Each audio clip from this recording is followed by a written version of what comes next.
सबके सवाल जवाब होंगे। तो आप लोग जो यहाँ मौजूद हैं, आपके हम कुछ सवाल लेने की कोशिश करेंगे।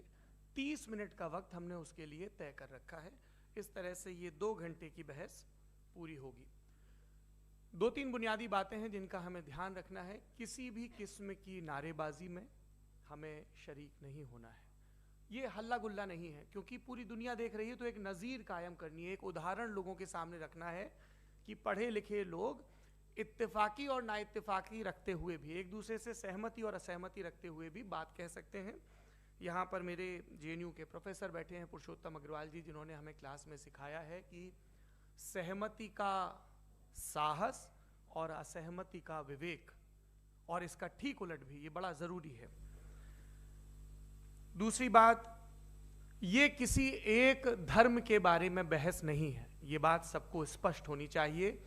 किसी धर्म को महान बताने या किसी धर्म को कमतर बताने की ये बहस नहीं है।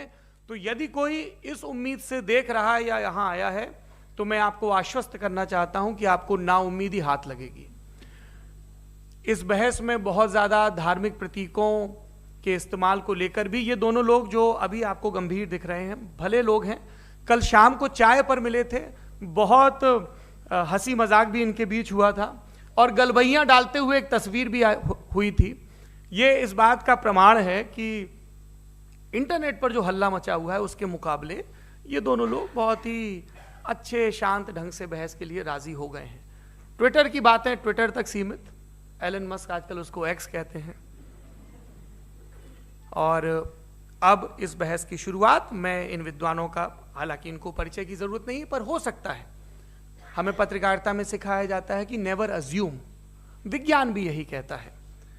मुफ्ती शमाइल नदवी साहब इस्लामिक विद्वान, शिक्षाविद हैं, कोलकाता के वाहियान फाउंडेशन के संस्थापक हैं, लखनऊ की प्रतिष्ठित दारुल उलूम नदवतुल उलमा से ग्रेजुएशन किया है, सोशल मीडिया और सार्वजनिक मंचों पर अध्यापन और बौद्धिक कामों में सक्रिय हैं, और इस समय इंटरनेशनल इस्लामिक यूनिवर्सिटी मलेशिया से PhD कर रहे हैं। अच्छी बात यह है कि पढ़ाई के साथ साथ ट्रैवल ब्लॉग भी बनाते हैं। पेट्रोनस टावर के सामने का ब्लॉग हमने देखा। हमारे साथ जावेद अख्तर साहब हैं। जावेद अख्तर साहब कवि हैं, शायर हैं, गद्य भी लिखते हैं, फिल्मों के लिए संवाद लिखे हैं, गीत लिखे हैं। इससे इतर ये वैज्ञानिक सोच को लेकर या अपने डिक्लेयर्ड एथिज्म को लेकर भी मुखर रहते हैं और अपने तहीं रैशनैलिटी की बात करते हैं। देवियों और सज्जनों, डज गॉड एग्जिस्ट? इस सवाल का जवाब सब अपने अपने तहीं खोजने की कोशिश कर रहे हैं। कोई इसको गॉड डैम पार्टिकल की खोज बताता है, कोई गॉड पार्टिकल की खोज बताता है, कोई हिग्स बोसान की खोज बताता है, कोई ये सवाल जवाब तलाशने की कोशिश करता है कि मास एग्जिस्टेंस में आखिर आया कैसे, हुआ क्या था, सृष्टि के पहले, समय के पहले क्या था। और कोई ये कहता है कि ये सारी खोजें जिस मस्तिष्क में हो रही हैं प्रकृति के क्रम में, वो कैसे विकसित हुआ। मैं उम्मीद करता हूं कि हम आज इन बुनियादी सवालों के कुछ जवाब हासिल करने में कामयाब हों। मैं सबसे पहले मंच पर आमंत्रित कर रहा हूं मुफ्ती शमाइल नदवी साहब को। आइए सर। जी,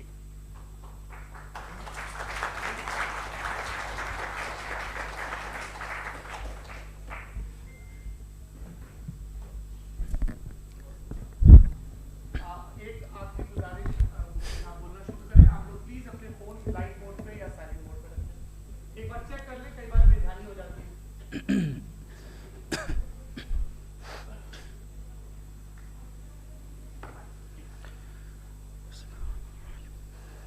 तमाम तारीफ़ें उस क्रिएटर के लिए जिसने इस यूनिवर्स को एक मकसद के तहत पैदा किया है।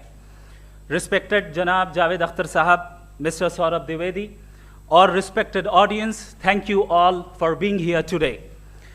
आज की डिबेट में चूंकि हम बात करने वाले हैं डज गॉड एग्जिस्ट के टॉपिक पर, तो ये एक ऐसा टॉपिक है जिसके मुताल्लिक कोई भी डिसीजन लेने के लिए अलग अलग स्टैंडर्ड्स हो सकते हैं। लिहाजा डिबेट के शुरू में ये ज़रूरी है कि हम ये जान लें कि आज के इस टॉपिक में कौन सा स्टैंडर्ड सही होगा और कौन सा गलत होगा। सबसे पहला स्टैंडर्ड जिसे मैं समझता हूं कि हमारे रिस्पेक्टेड जनाब जावेद अख्तर साहब बड़ी तेज़ी के साथ उसकी तरफ लपकेंगे, वो है साइंस।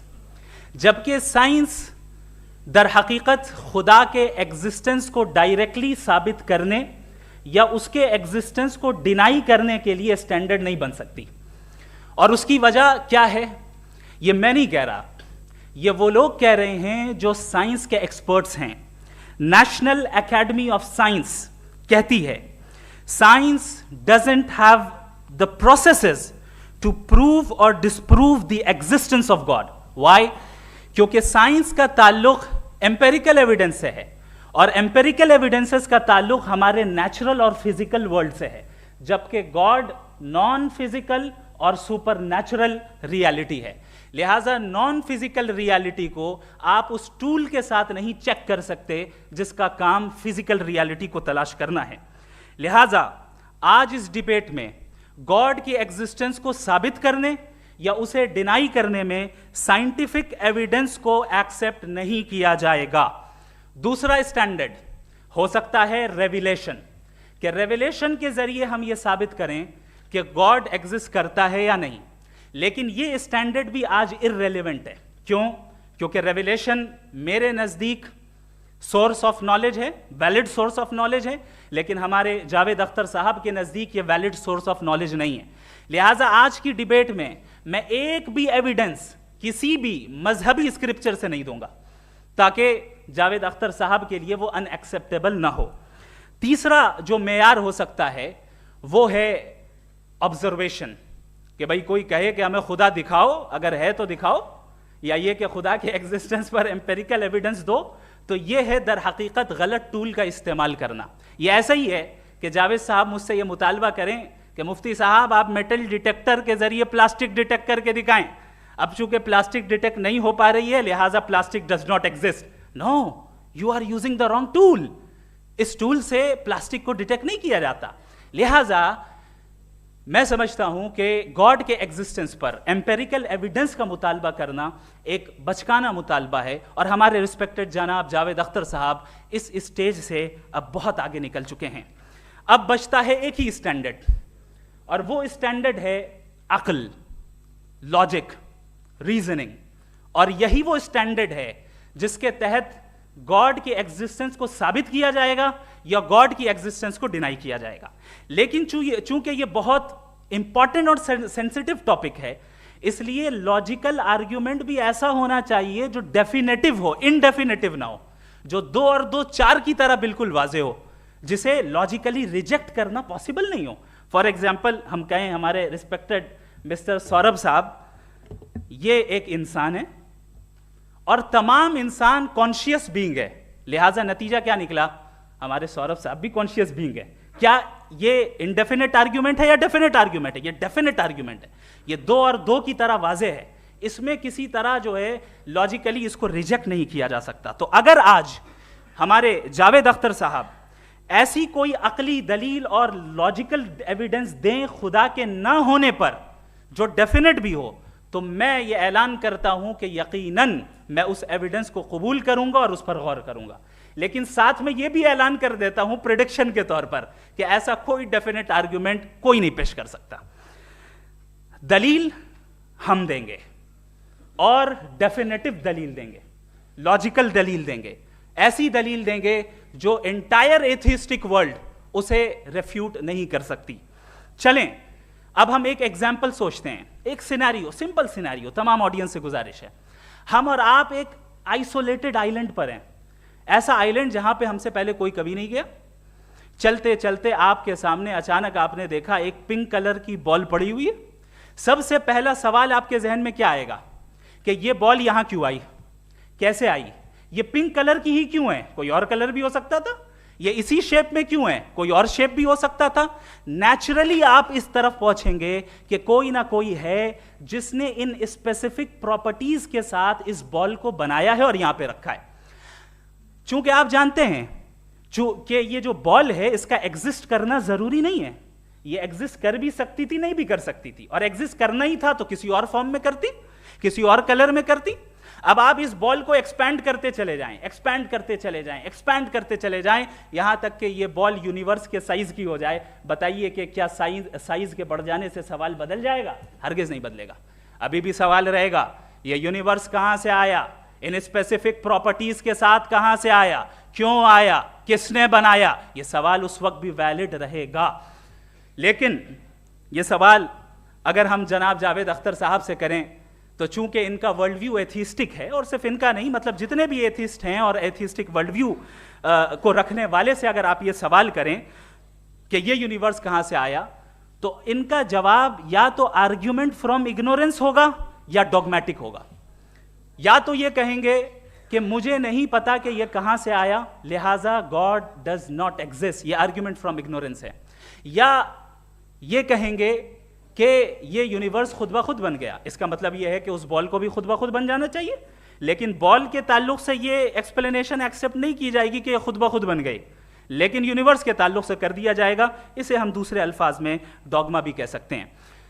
दूसरी चीज, हमारे जावेद अख्तर साहब जरूर गॉड ऑफ गैप्स की मिसाल भी जरूर देंगे, और मिसाल देंगे कि पहले ज़माने में बिजलियां कड़कती थी तो लोगों ने किसी एक खुदा की तरफ, और बारिश होती थी तो दूसरे खुदा की तरफ मंसूब कर दिया, उनके पास दलील नहीं थी। यह हमारा वर्ल्ड व्यू है ही नहीं, यह हमारा वर्ल्ड व्यू है ही नहीं, क्योंकि नेचुरल फिनोमेना के प्रोसेस की इंटरप्रिटेशन को जान लेने से यह कहां से साबित हो गया कि गॉड एग्जिस्ट नहीं करता है। इस पर मैं इंशाअल्लाह अभी आगे बात करूंगा। आप हजरात ये भी देखेंगे, और मैं ये एक्सपेक्ट करता हूं कि हमारे रिस्पेक्टेड जनाब जावेद अख्तर साहब जरूर इमोशनल आर्ग्यूमेंट्स भी देंगे, जो कि एक लॉजिकल फेलेसी है जब बात आती है ट्रुथ को डिसाइड करने में। क्यों? मिसाल के तौर पर वो कहेंगे कि अगर गॉड है तो ईविल क्यों एग्जिस्ट करता है, जबकि मैं कहता हूं ईविल का एग्जिस्ट करना गॉड के एग्जिस्ट करने की दलील है, उसके खिलाफ नहीं है। चूंकि अगर गॉड है तो हम सब उसके सामने अकाउंटेबल हैं, और अगर हम अकाउंटेबल हैं तो अकाउंटेबिलिटी के लिए ईविल का मौजूद होना जरूरी है, उसके बगैर हम अकाउंटेबल नहीं हो सकते। और अगर हम अकाउंटेबल नहीं हैं तो हम जनाब जावेद अख्तर साहब से पूछेंगे कि आप बताएं कि फिर सफरिंग इस दुनिया में क्यों है? अगर खुदा नहीं है तो सफरिंग क्यों है? और उन लोगों के जज्बे का क्या जिनके अंदर सफरिंग के बाद इंतकाम लेने का जज्बा पाया जाता है और वो इस दुनिया से ऐसे ही चले गए, क्या उनकी सारी तकलीफें बेकार चली जाएंगी? अब आ जाएं उसी एग्जाम्पल की तरफ कि बॉल, मुझसे अगर कोई पूछे इस बॉल को किसने बनाया और या इस एक्सपेंडेड बॉल को किसने बनाया, मैं कहूंगा कि चूंकि ये यूनिवर्स और इस यूनिवर्स की तमाम चीजें कॉन्टिंजेंट हैं। कॉन्टिंजेंट होने का मतलब ये होता है कि जो अपने एग्जिस्टेंस पे किसी के ऊपर डिपेंड करती हो, तो जाहिर है ये यूनिवर्स कॉन्टिंजेंट है। और अगर कोई चीज कॉन्टिंजेंट नहीं है तो मैं रिक्वेस्ट करूंगा कि मुझे दिखा दें कि कौन सी चीज यूनिवर्स में कॉन्टिंजेंट नहीं है, हम भी जरा गौर कर लें और हम भी देख लें। और जब कॉन्टिंजेंट चीजें मौजूद हैं तो फिलोसोफर्स की इस्तिलाह के मुताबिक, हम उस टर्मिनोलॉजी के मुताबिक हम उस जगह तक पहुंचते हैं और उस हस्ती तक पहुंचते हैं जिसे नेसेसरी बीइंग कहा जाता है, कि ये वो नेसेसरी बीइंग है जिसका मौजूद ना होना नामुमकिन हो। क्योंकि अगर ये मौजूद ना हो तो सारी चीजें एग्जिस्टेंस में आएंगी ही नहीं, और ये सारी कॉन्टिंजेंट चीजें उसी के ऊपर डिपेंड करती हैं। अब अगर आप ये सवाल करते हैं कि फिर उस हस्ती को किसने बनाया, फिर उसका कॉज क्या है, फिर उसका कॉज क्या है, फिर उसका कॉज क्या है, और एंडलेसली चले जाएं, इसे हम कहते हैं इन्फिनिट रिग्रेस ऑफ कॉजेस, जो कि लॉजिकल फेलेसी है। कॉन्सेप्चुअली इन्फिनिटी पॉसिबल है। मिसाल के तौर पे न्यूमेरिकल्स 1 2 3 गिनते चले जाएं, इन्फिनिट नंबर्स हैं। मैं कॉन्सेप्चुअली बात नहीं कर रहा, प्रैक्टिकली रियलिटी में साबित करके दिखाएं कि infinite regress of causes possible है या नहीं। अगर पॉसिबल है तो हम मान लेंगे, मिसाल दे दें, और पॉसिबल नहीं है तो एक ही ऑप्शन बचता है जिसे हम कहते हैं नेसेसरी बीइंग। ऐसी नेसेसरी बीइंग जो इंडिपेंडेंट है, क्योंकि अगर वो डिपेंडेंट हुई तो वो नेसेसरी नहीं रहेगी। ऐसी इंडिपेंडेंट बीइंग जो इटर्नल है, अगर वो इटर्नल नहीं होगी, उसकी बिगिनिंग होगी तो वो खुद कॉन्टिंजेंट है। ऐसी बीइंग जो पावरफुल है, क्योंकि कॉन्टिंजेंट को एक्चुअलाइज करने के लिए पावर चाहिए। ऐसी बीइंग जो इंटेलिजेंट है और नॉलेजेबल है, क्योंकि ये यूनिवर्स स्पेसिफिक फॉर्म और स्पेसिफिक लॉज ऑफ नेचर के तहत प्रिसाइजली चल रहा है। Thank you. थैंक यू मुफ्ती साहब। मैं इन दलीलों के बाद जावेद अख्तर साहब से गुजारिश करूंगा, आप बैठ के बोलना चाहेंगे या बाहर? जी।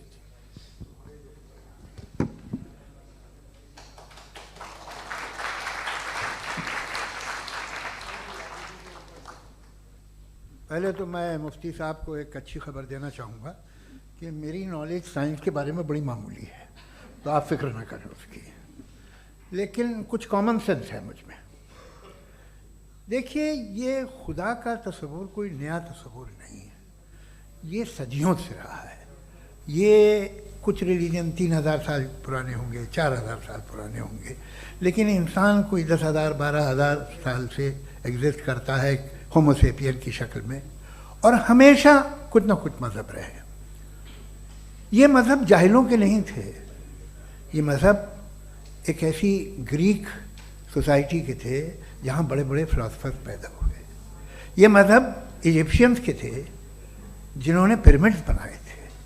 ये रोमन्स के थे कि जिनका आर्किटेक्चर और सेनेट यानी पहली बुनियाद डेमोक्रेसी की लिमिटेड थी मगर डेमोक्रेसी थी, ये उन लोगों ने किए थे। तो इनका जो जुपिटर था, रा था, ज़्यूस था, उन्हें उस पर इतना ही एतमाद था जितना आज किसी मजहबी आदमी को अपने खुदा पे होगा।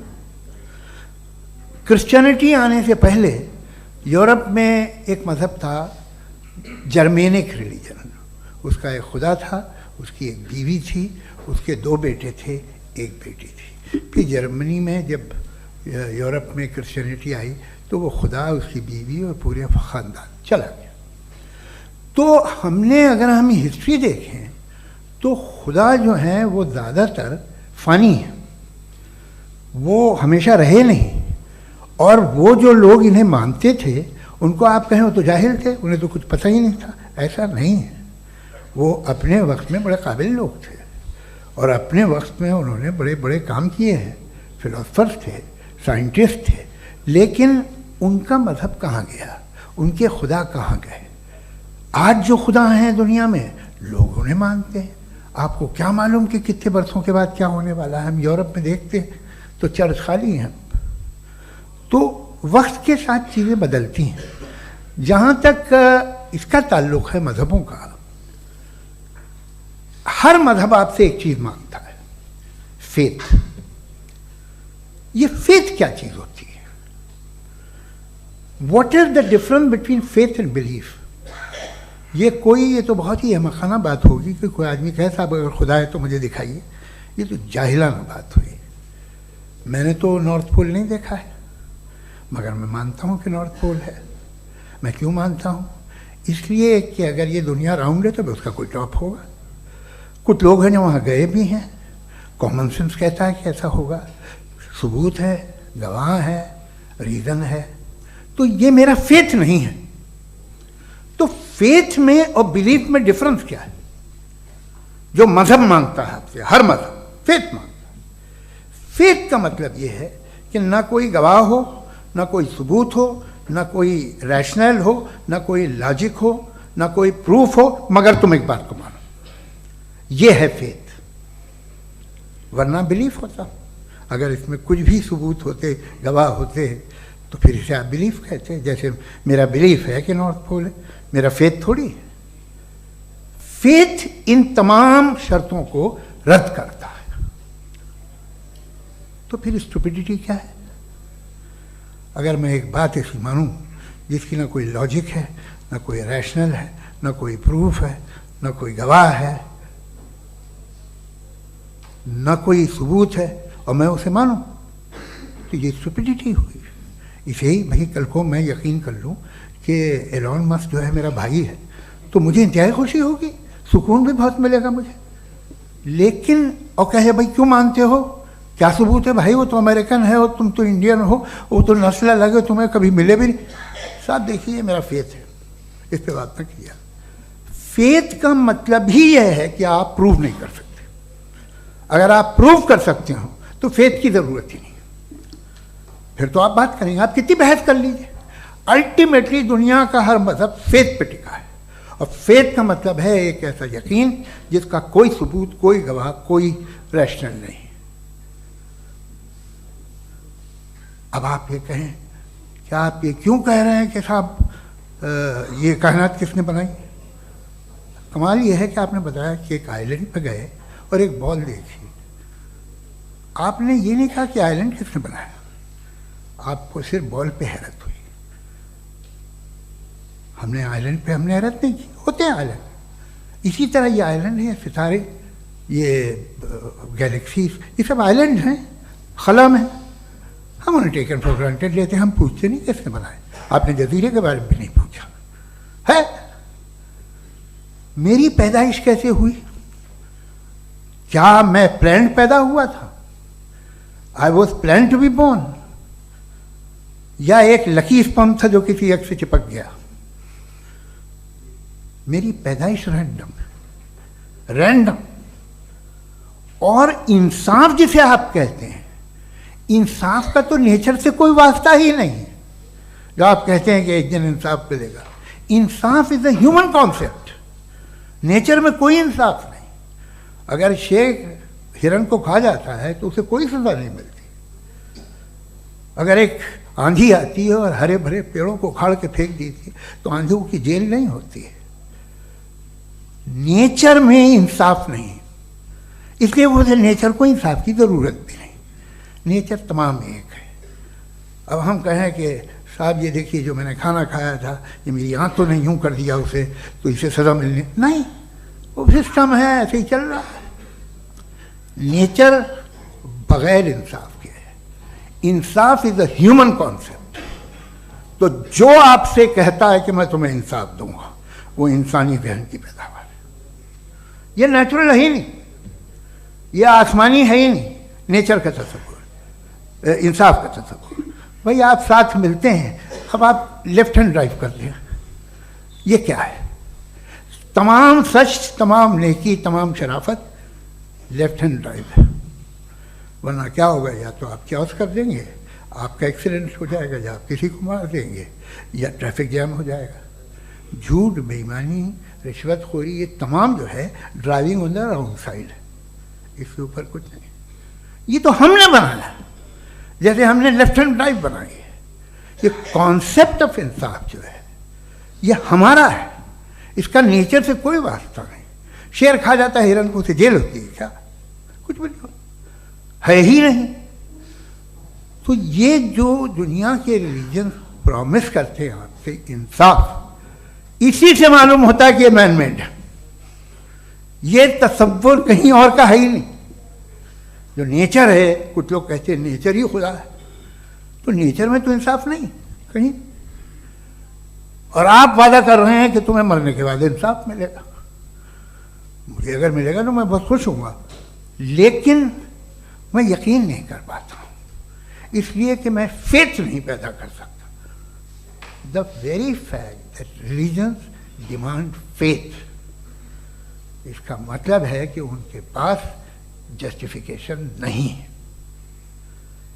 अच्छा साहब, फिर रिलीजन अगर मॉडरेशन में है, कोई सा भी नहीं, वो आप में कुछ खूबियाँ भी पैदा करता होगा।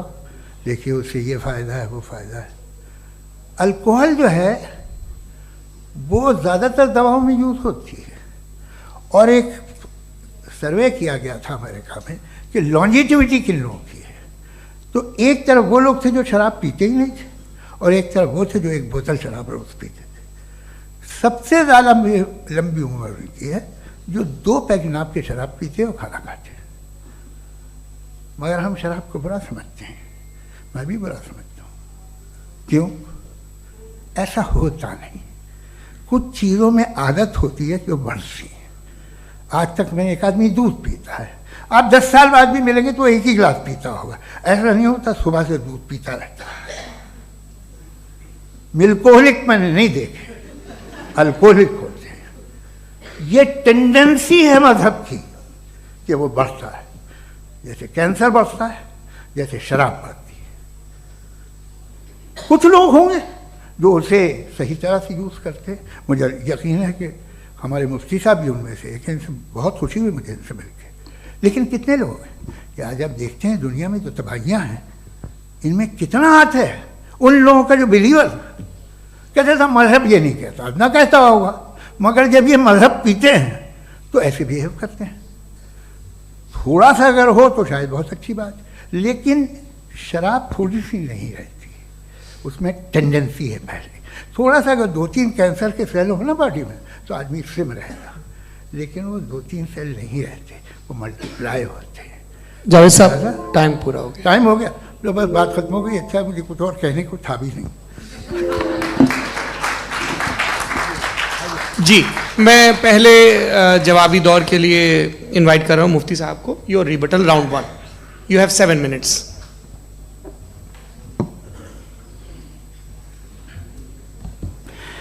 Thank you very much Javed साहब। आपकी बात को सुनकर बड़े महजूज हुए हम लोग। महजूज, डू यू अंडरस्टैंड?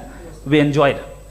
ओके, अब थोड़ा सा लॉजिकली उसको हम लोग देखते हैं। दरअसल हम लोगों ने कल गुजारिश की थी मुफ्ती साहब से भी, जावेद साहब से भी, कि हिंदुस्तानी ज़बान आम फहम सबको समझ में आ जाए और जहाँ कहीं आप मुश्किल शब्द इस्तेमाल करें वहाँ बताते भी चलें। Thank you. तो सबसे पहले हमारे रिस्पेक्टेड जावेद साहब ने हवाला दिया कि खुदा फ़ानी है। कितने मजहब आगे चले गए, किसी ने जुपिटर को खुदा माना, किसी ने किसी को माना। मैं कहता हूँ जिसने कॉन्टिंजेंट चीज़ को खुदा माना, गलत माना, वो खुदा ही नहीं, वो खुदा ही नहीं है। हम तो नेसेसरी बीइंग को साबित करने बैठे हैं, वो नेसेसरी कॉज जो इटरनल है, जो अबदी भी है और अजली भी है। हम किसी और को साबित करने नहीं बैठे। दूसरी चीज उन्होंने कहा कि फेथ एंड बिलीफ, ये एक ऐसी डेफिनेशन है फेथ की जो इन्होंने पहली मर्तबा पेश की है, या माफ कीजिएगा इन्होंने पहली मर्तबा पेश नहीं की है, रिचर्ड डॉकिंस ने पहली मर्तबा पेश की है। मुझे मालूम है ये सोर्स कहां से है। एपिस्टेमोलॉजिकली फेथ और बिलीफ का फर्क आप इस तरह नहीं कर सकते सर। फेथ सही भी होता है, गलत भी होता है, बिलीफ सही भी होता है, गलत भी होता है। जो लॉजिक, रीजन और एविडेंस से बैक्ड होगा वो फेथ सही होगा। और आप जिस फेथ की बात कर रहे हैं कि इलॉजिकल है और उसके पीछे नहीं है, तो we are on the same page. हम नहीं मानते उस फेथ को। जो फेथ ऐसा हो जिसके पीछे कोई लॉजिक ना हो, एविडेंस ना हो, हम नहीं मानते। हम तो उस फेथ के कायल हैं जिसके पीछे लॉजिक हो और एविडेंस हो। तो बिलीफ सही भी होता है, गलत भी होता है, फेथ भी सही होता है और गलत भी होता है। तो आज फेथ और बिलीफ के डिफरेंस पे बात नहीं हो रही है। आज आप चाहे फेथ एक्सेप्ट कर लें या बिलीफ एक्सेप्ट कर लें, आज ये बात होगी कि ट्रूथ क्या है। चाहे ट्रू बिलीफ सही है या ट्रू फेथ सही है, और फॉल्स फेथ क्या है और फॉल्स बिलीफ क्या है, बात इस पे हो रही है। दूसरी चीज इन्होंने पूछा, स्टुपिडिटी फिर क्या है? अगर फेथ रिलीजन स्टुपिडिटी नहीं है तो और क्या है? चूंकि फेथ का मुतालबा करते हैं तो स्टुपिडिटी क्या है? मैं कहता हूं स्टुपिडिटी एथिज्म है। उसकी वजह यह है कि आप एक सड़क पे जा रहे हो और आप किसी गार्डन में जाएं और देखें वहां लिखा है फूलों के साथ, I love Javed Akhtar, and I really do, I love you sir. So जब आप वहां पर पहुंचे तो वहां पहुंचकर अब ये बताएं, क्या आप ये कहेंगे wow what a natural selection? ये क्या नेचुरल सिलेक्शन है? नहीं, ये प्रिसाइजली डिजाइंड है, इसके पीछे डिजाइनर है। लिहाजा अगर कोई एक ऐसी कॉमन सेंस की बात को कबूल नहीं कर रहा है कि यूनिवर्स जो इतने प्रिसाइजली काम कर रहा है, हम कह दें कि खुद ब खुद बन गई, मैं समझता हूं इससे बड़ी स्टुपिडिटी और कुछ नहीं है। ये इरैशनल चीज है। फिर हमारे सर ने कहा कि आपने बॉल पे फोकस किया, आइलैंड पे फोकस नहीं किया। अरे आइलैंड को किसने बनाया यही समझाने के लिए तो बॉल की मिसाल दे रहा हूं। और बॉल भी कॉन्टिंजेंट है, आइलैंड भी कॉन्टिंजेंट है, दोनों नेसेसरी बीइंग का मुतालबा करते हैं। आगे इन्होंने कहा कि नेचर में कोई इंसाफ नहीं है। हम डिसाइड करते हैं कि मोरालिटी क्या होती है, इंसाफ क्या होता है। हम डिसाइड करते हैं, जैसे ड्राइविंग सीट में ट्रैफिक वाला, ये तो किसी खुदा ने नहीं कहा, ये है, इसे कहते हैं फॉल्स इक्विवेलेंस। ये एक लॉजिकल फेलेसी है। आपने जो है मिसाल दी ड्राइविंग की और ट्रैफिक की, ये सब्जेक्टिव मोरालिटी है। आप सब्जेक्टिव मोरालिटी को मिसाल बनाकर ऑब्जेक्टिव मोरालिटी के ऊपर नहीं थोप सकते। इंसाफ की ऑब्जेक्टिव मोरालिटी। अगर आप ये कहते हैं कि नेचर में इंसाफ नहीं है, तो इंसाफ का न होना ये नेचुरल हुआ, तो फिर नेचर को नेचर रहने दे। क्यों हम इतना स्ट्राइव कर रहे हैं दुनिया में इंसाफ लाने के लिए? ये तो इलॉजिकल बात है, इरैशनल बात है। इसलिए बहुत सी चीजें ऐसी हैं जो ऑब्जेक्टिवली जो है इविल या गुड हैं, और बहुत सी चीजें ऐसी हैं जो सब्जेक्टिवली हैं। सब्जेक्टिवली जो मोरल होता है या इमोरल होता है, उसको हम सोशल कंसेंसस से या पर्सनल प्रेफरेंस से डिसाइड करते हैं। लेकिन जो ऑब्जेक्टिव मोरालिटी है, जिसमें इंसाफ आया, जो इन्होंने बार बार रिपीट किया, ये ऑब्जेक्टिव है, सब्जेक्टिव नहीं है। अगर आप कहते हैं ये सब्जेक्टिव है, तो मेरा सवाल आपसे ये है, क्या सोशल कंसेंसस के जरिए अगर जुल्म को सही करार दे दिया जाएगा तो आप जुल्म को जस्टिफाई करेंगे? दूसरी चीज इन्होंने ये कहा कि 2 पैक शराब पी लें तो वो उतने पे नहीं रहता, बढ़ जाता है। यही मामला मजहब के साथ है। 2 पैक आप पी लें, बढ़ेगा।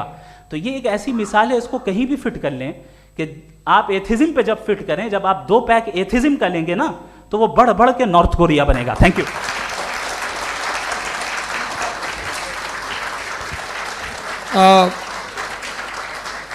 फर्स्ट राउंड की रिबटल के लिए मैं जावेद साहब को इनवाइट कर रहा हूं। आपके पास 7 मिनट का वक्त है, रीसेट कर दीजिएगा प्लीज। मुझे इस बात की खुशी है कि मुफ्ती साहब ने भी मान लिया कि नेचर में कोई इंसाफ नहीं है। तो कोई भी चीज़ जो इंसान ने नहीं बनाई है उसमें इंसाफ नहीं होता है। एक बात मैं आपसे अर्ज़ करूँ, ज़रा पता लगा लीजिएगा, ये जो आप बाग में जाते हैं बेहद खूबसूरत फूल देखते हैं ना, इनमें से कोई नेचुरल नहीं है। ये सारे फूल क्रॉस करके बनाए गए हैं। जो जंगल में फूल होते हैं निहायत मामूली होते हैं, ये फूल इंसानों ने बनाए हैं।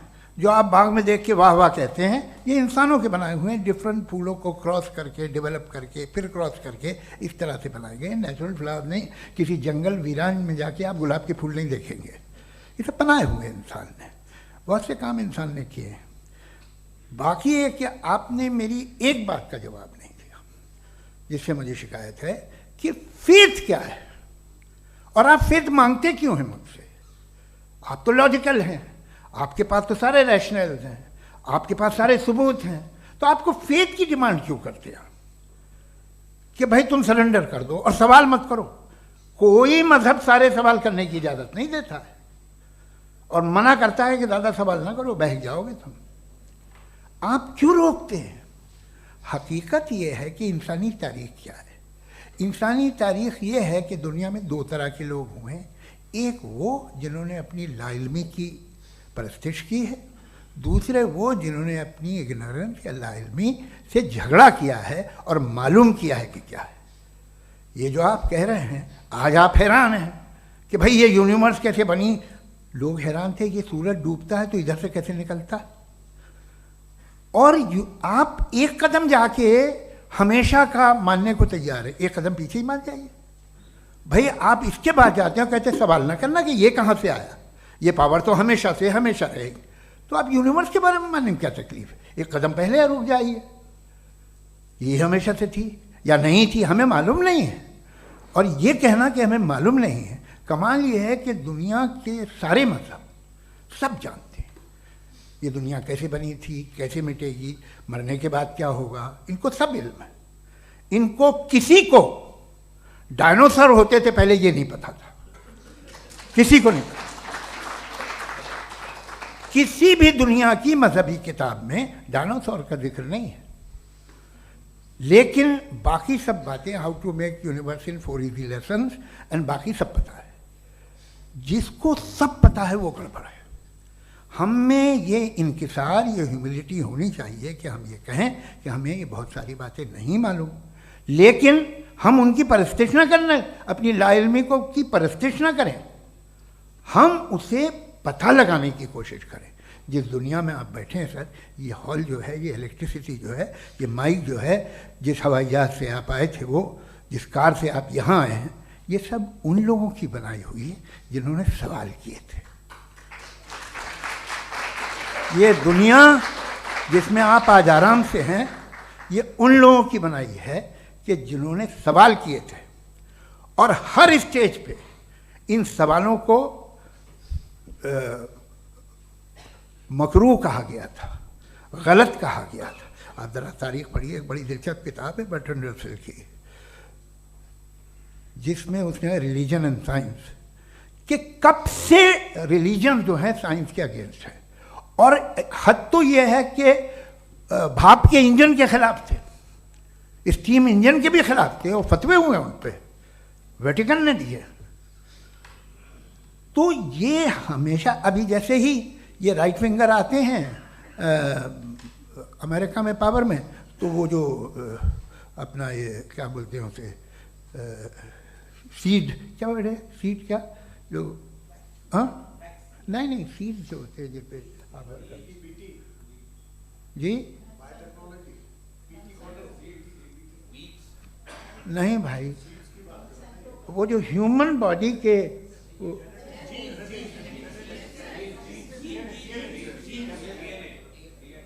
उस पर रिसर्च बंद हो जाती है, रिपब्लिकन नहीं करने देते। अरे भाई इतना डर क्या है तुम्हें? एक ज़माने में बहुत नाराज़ थे ये सारे मजहबी लोग कि ये इंसान तो इंसान बनाने की कोशिश कर रहा है। आपको क्या तकलीफ भाई, बना ले तो बना लेने दो, ये खौफ क्या है?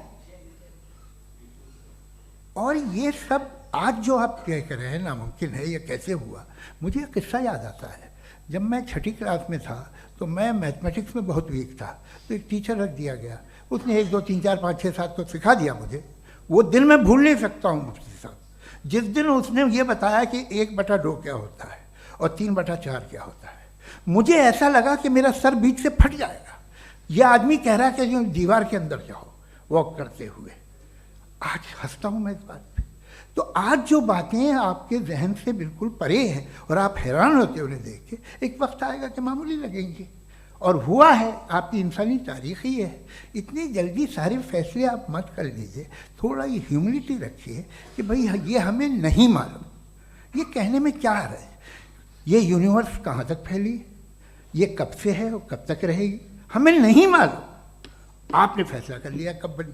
ये आपके हिसाब से कोई 14 बिलियन ईयर बनी जो समझा जाता है। उससे पहले हजारों करोड़ों अरबों साल तक खुदा बैठा क्या कर रहा था? खामोश बैठा था, ऐसे ही जमाइयाँ ले रहा था। फिर उसे आइडिया है, यार एक काम करते, वक्त अच्छा गुजर जाएगा, यूनिवर्स पर आपसे सोचिए। वो तो हमेशा से है ना, मगर यूनिवर्स हमेशा से नहीं है, ये तो बनाई गई है। और उससे पहले क्या था, इनका क्या काम था? कैसी बात है, ये बड़ा आसान है। जो बात हमें आज धीरे धीरे पता चली है, बरसों 2000 और 2500 साल पहले आपको किसी ने बता दिया कि क्या था, आप मान गए और तब से वही मान रहे हैं जो 2500 साल पहले कहा गया था। सब कुछ बदल गया है, सॉल्व हो रही हैं चीज़ें। अभी साइंस बिल्कुल दावा नहीं करती, या कोई फिलोसफर ये दावा नहीं करता कि हमें सब मालूम, बल्कि वो कहता है कि हमें जितना मालूम होता है उससे ये मालूम होता है कि हमें कितना कम मालूम। तो हम अपनी जहालत से लड़े, उसकी परस्तिश न करें। जी, टाइम है। Thank you so much. मैं तर्कों की श्रृंखला में राउंड 2 के लिए मुफ्ती साहब को आमंत्रित कर रहा हूँ। आपके पास एक बार फिर से 7 मिनट का वक्त है। शुक्रिया। जनाब जावेद अख्तर साहब कई मर्तबा दोहरा रहे हैं कि फेथ का मतलब बताइए, फेथ का मतलब बताइए। मैंने बता दिया, फेथ सही भी होता है, गलत भी होता है। और आज हम फेथ पे बात नहीं कर रहे, हम ट्रुथ और डज गॉड एग्जिस्ट पे बात कर रहे हैं। क्या डज गॉड एग्जिस्ट, ये ट्रुथ यानी गॉड है या नहीं है, इसमें से दोनों ट्रुथ क्या है। अब आप उसे फेथ कह लें, बिलीफ कह लें, नॉट माई बिजनेस। उसके बाद आपने कहा कि भाई सवाल करने से मजहब रोकता है। मैं कहता हूं जो रोकता है वो रोकता होगा, मैं नहीं रोकता, बल्कि सवाल करें, सवाल करना चाहिए। सवाल कर करके तो हम आगे बढ़ते हैं, तरक्की करते हैं, और इसीलिए मैं आज यहां पे आया हूं। लेकिन सवाल सिर्फ खुदा से नहीं होगा, आपसे भी होगा। सवाल एथिज्म से भी होगा, सवाल सिर्फ मजहब से नहीं होगा, सबसे होगा। और आज मैं सवाल करूंगा और उम्मीद है कि आप जवाब देंगे। अभी तक आपने वैसे कॉन्टिंजेंसी आर्गुमेंट का कोई जवाब नहीं दिया। चलें, आपने कहा यूनिवर्स के बारे में इटर्नल क्यों नहीं बोल देते। ये चूंकि लॉजिकली पॉसिबल ही नहीं है कि यूनिवर्स इटर्नल हो। यूनिवर्स एक कॉन्टिंजेंट चीज है जो टाइम एंड स्पेस के पाबंद है, टाइम एंड स्पेस से बाउंड है। जो टाइम एंड स्पेस से बाउंड होगा वो कॉन्टिंजेंट होगा, जो कॉन्टिंजेंट होगा वो उसकी बिगिनिंग हुई होगी, जिसकी बिगिनिंग हुई होगी वो इटर्नल नहीं हो सकता। ये तो कॉमन सी बात है। आपने कहा कि किसी मजहबी किताब में डायनासोर का जिक्र नहीं है। अफसोस कि आज तक किसी मैथमेटिक्स के किताब में मुझे डायनासोर का जिक्र नहीं मिला। तो इसका मतलब मैथमेटिक्स की किताब बेकार है? नहीं, उसका वो टॉपिक नहीं है। रेवलेशन का और मजहबी किताबों का टॉपिक ये नहीं है कि आपको आके बताए साइकिल कैसे बनाते हैं, या आकर ये बताएं कि जो है डायनासोर कब था। वो तो मोरालिटी सिखाने आया है, गॉड के बारे में बताने आया, नॉन फिजिकल रियलिटी की हकीकत को सिखाने के लिए आया। रिलीजियन साइंस को रोकता है? नहीं रोकता। अगर रोकता है तो गलत करता है। रिलीजियन साइंटिज्म को रोकता है, जिसमें हमारे जावेद साहब मुब्तला हैं।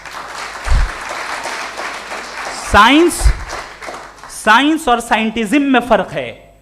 साइंटिज्म यह है कि आप समझें कि साइंस और साइंटिफिक मेथोडोलॉजी ये नॉलेज को हासिल करने का वाहिद सोर्स ऑफ नॉलेज है। यह है साइंटिज्म। हम इसे रिजेक्ट करते हैं। हम साइंस को तो तरक्की करते हैं, भाई आप हमारी पूरी तारीख कर लें, पढ़ लें तो आपको पता चल जाएगा। बहरहाल ये अलग टॉपिक है। उसके बाद इन्होंने एक लफ्ज कहा, वेटिकन ने फतवा दिया। वेटिकन का फतवे से कोई ताल्लुक नहीं है, दोनों कॉन्ट्राडिक्टरी अल्फाज हैं। उसके बाद उन्होंने कहा कि भाई हमें नहीं मालूम। अगर नहीं मालूम तो क्लियरली कह देना कि नहीं मालूम है, इसमें क्या हरज है। तो वही तो मैं कह रहा हूं ना कि आप कह दें कि नहीं मालूम, लेकिन क्लेम क्यों कर रहे हैं कि गॉड एग्जिस्ट नहीं कर रहा है।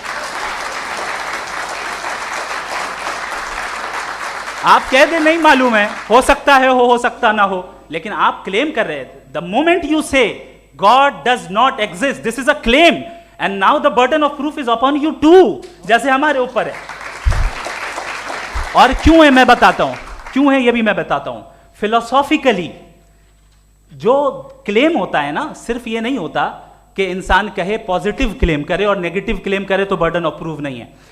आप मिसाल के तौर पे मैं कहूं कि फुला उस कमरे में कोई नहीं है, मैंने एक नॉलेज का क्लेम किया है, उस कमरे में कोई नहीं है, मैंने एक नॉलेज का क्लेम किया। या तो मैं कहूं मुझे नहीं पता, हो भी सकता है नहीं भी हो सकता है, this is not a claim. लेकिन जब मैं कह रहा हूं कि वहां कोई नहीं है या मैं कह रहा हूं वहां कोई है, दोनों क्लेम है और दोनों के ऊपर बर्डन ऑफ प्रूफ है। हमारे ऊपर भी बर्डन ऑफ प्रूफ है, मैंने कंटिजेंसी आर्ग्यूमेंट दिया, इसे तोड़कर दिखाइए। आखिरी चीज, इन्होंने कहा कि खुदा दुनिया बनाने से पहले 150 साल पहले या करोड़ों साल पहले क्या कर रहा था। अरे हजरत, चलें बहरहाल मैं जवाब दे देता हूं, आप हमारे रिस्पेक्टेड पर्सनालिटी हैं, अगर आप नहीं होते तो मैं इसे एंटरटेन ही नहीं करता। टाइम, ये 100 साल पहले या 100 साल बाद, पहले बाद में अभी, ये वो अल्फाज हैं जिनका ताल्लुक टाइम से है। टाइम शुरू ही हुआ है यूनिवर्स की बिगिनिंग के बाद, तो उसके पहले खुदा क्या कर रहा था, सवाल इलॉजिकल है, ये फेलेसी है। यानी आप ये कह रहे हैं कि यूनिवर्स के बनने से पहले खुदा क्या कर रहा था, टाइम के बनने से पहले, पहले का ताल्लुक टाइम से, टाइम उस वक्त था ही नहीं, तो ये सवाल ही इनवैलिड है खुदा के ताल्लुक से। दूसरी चीज, आर्ग्यूमेंट ऑफ कंटिजेंसी जो मैंने आपके सामने पेश की है, आपने बार बार ये प्रूफ किया और ये कह रहे हैं कि गॉड ऑफ गैप्स। देखिए पहले नहीं मालूम था, साइंस ने कर दिया। सिंपल्स की मिसाल से मैं समझा देता हूं। जिस गैप्स की आप बात कर रहे हैं ना, साइंस उन गैप्स को जिन चीज के जरिए भी प्रूव करेगा वो कॉन्टिंजेंट ही होगा, अब चाहे वो फोर्स हो, मैटर हो या एनर्जी हो। लिहाजा सवाल हमारा उस वक्त भी वैलिड होगा जब तक कि आप नेसेसरी बीइंग पे ना आ जाएं, और इन्फिनिट रिग्रेस पॉसिबल नहीं है of causes in practical world, तो जाहिर है कहीं रुकना पड़ेगा, जहां रुकेंगे वही खुदा है। दूसरी चीज, आपने ये कहा, क्या कह रहा था मैं, किस पॉइंट को? What? Oh no, after that. Just now. हाँ, जहां रुकेंगे वही खुदा है। बहरहाल, तो टाइम का जिक्र हो गया, गॉड ऑफ गैप, सॉरी या इसकी एक मिसाल आप ले लें। एक कार है, एक साहब ने देखा कि भाई कार जो है उसके व्हील्स कितने अच्छे लगे हुए हैं सही जगह पे, स्टीयरिंग जो है कितने अच्छे जगह पे लगी हुई है, और सीट्स कितने वेल डिजाइंड है, कितनी प्रिसाइजली ये कार काम कर रही है, तो जरूर कोई ना कोई इसे क्रिएट किया है, किसी ने क्रिएट किया है। अब जावेद साहब आए और कहे अरे जनाब बोनेट खोलिए, इसमें इंजन है, इंजन इस कार को चला रहा है, hence prove no one has created the car. This is illogical, this is irrational. आपने इंजन के जरिए उस गैप को तो साबित किया, लेकिन क्या उससे कार की जो क्रिएशन है और उसका जो क्रिएटर है ये इम्पॉसिबल हो जाए? ऐसा पॉसिबल है? उसका सवाल खत्म हो जाए, ऐसा पॉसिबल है? नहीं। आपने गैप्स को फिल करके, कॉन्टिंजेंट चीजों से गैप्स को फिल करके हमारे ऑब्जर्वेशन को और ब्रॉड कर दिया। अब हमें और पता चल गया कि ये जो कार है इसका सिस्टम कितना ज्यादा कॉम्प्लेक्स है। पहले कम समझते थे, अब कॉम्प्लेक्सिटी और ज्यादा वाजे हो गई। अब हमें समझ में आ रहा है कि हमारी सर्टेनिटी और बढ़ गई कि जरूर इस कार को किसी ना किसी ने बनाया। यही मामला यूनिवर्स का है। साइंस हमेशा फिजिकल वर्ल्ड की चीजों को ही फिल करती जाएगी और फिजिकल चीजों से ही करती जाएगी, चूंकि एम्पेरिकल एविडेंस का ताल्लुक फिजिकल वर्ल्ड से है। आप साइंस के जरिए मेटाफिजिकल रियलिटी को कभी साबित नहीं कर सकते। ये रॉन्ग टूल का इस्तेमाल करना है। ये वही काम है कि आप मेटल डिटेक्टर से प्लास्टिक डिटेक्टर करने चलें, जो कि जाहिर है सही नहीं है। Thank you.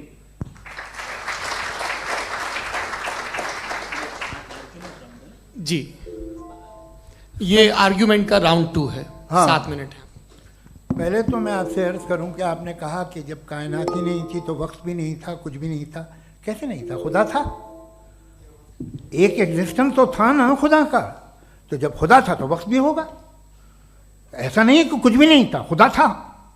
अच्छा, बाकी एक आपने कहा साहब आप साबित कीजिए, आपके पास भी लॉजिक है, मेरे पास भी लॉजिक है। आप मेरा जिम्मेदारी नहीं है साबित करना कि खुदा है। बर्टन रसल ने बड़ी अच्छी बात कही।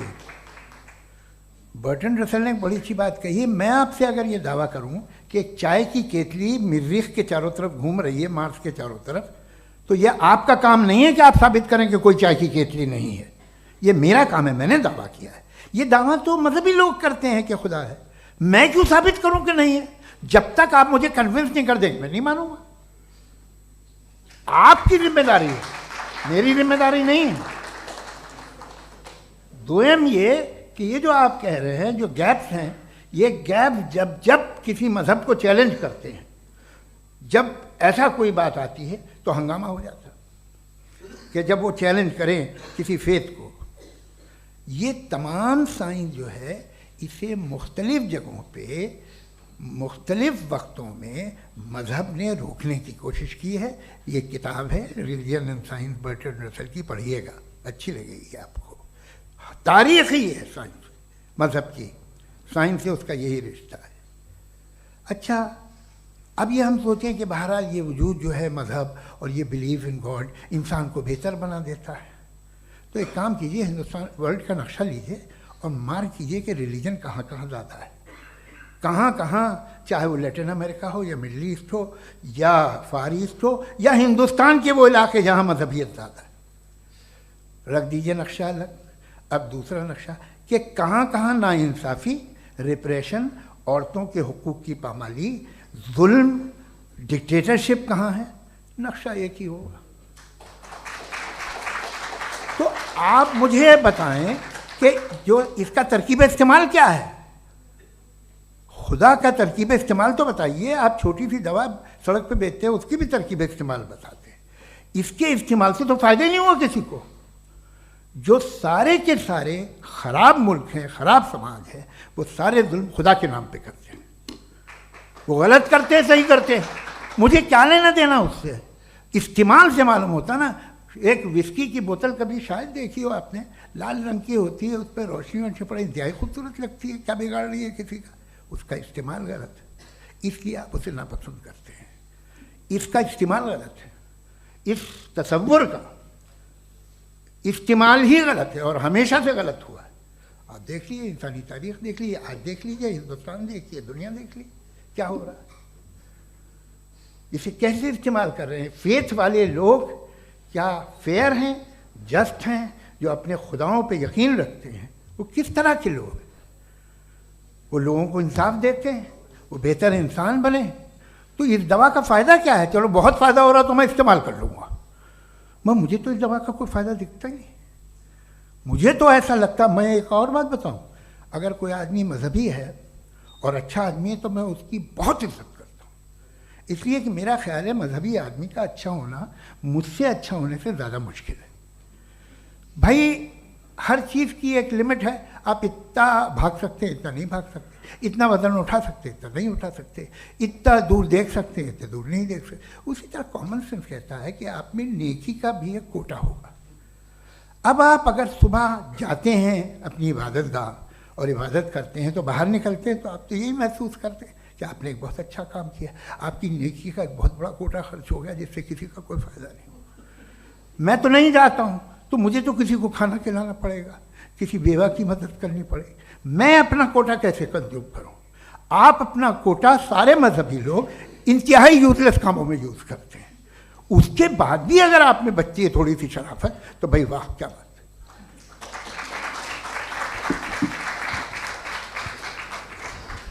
एक तो मुझे ये बात बहुत अच्छी लग रही है कि दोनों ही विद्वान समय को मानते हैं और बहुत समय से अपनी दलीलें और बाज दफ़ा समय से पहले अपनी तकरीरें पूरी करके अपनी अपनी कुर्सी पर बैठ रहे हैं। ये इस आर्ग्यूमेंट का राउंड 2 पूरा हुआ। अब रिबटल का राउंड 2 है और उसके बाद क्रॉस एग्जामिनेशन होगा। नहीं, आपका आर्ग्यूमेंट हो गया सर। हमारे यहाँ स्कूल के सिलेबस में पंच परमेश्वर कहानी पढ़ाई जाती है, प्रेमचंद जी की लिखी हुई। आप निश्चिंत रहिए, आपके कोई राउंड में मिस नहीं होने दूंगा। रिबटल का राउंड 2, मुफ्ती शमाइल नदवी साहब।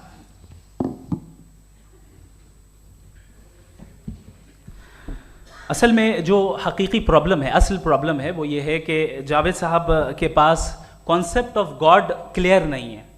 इन्होंने कहा कि कायनात से पहले खुदा तो था, तब भी तो टाइम होगा।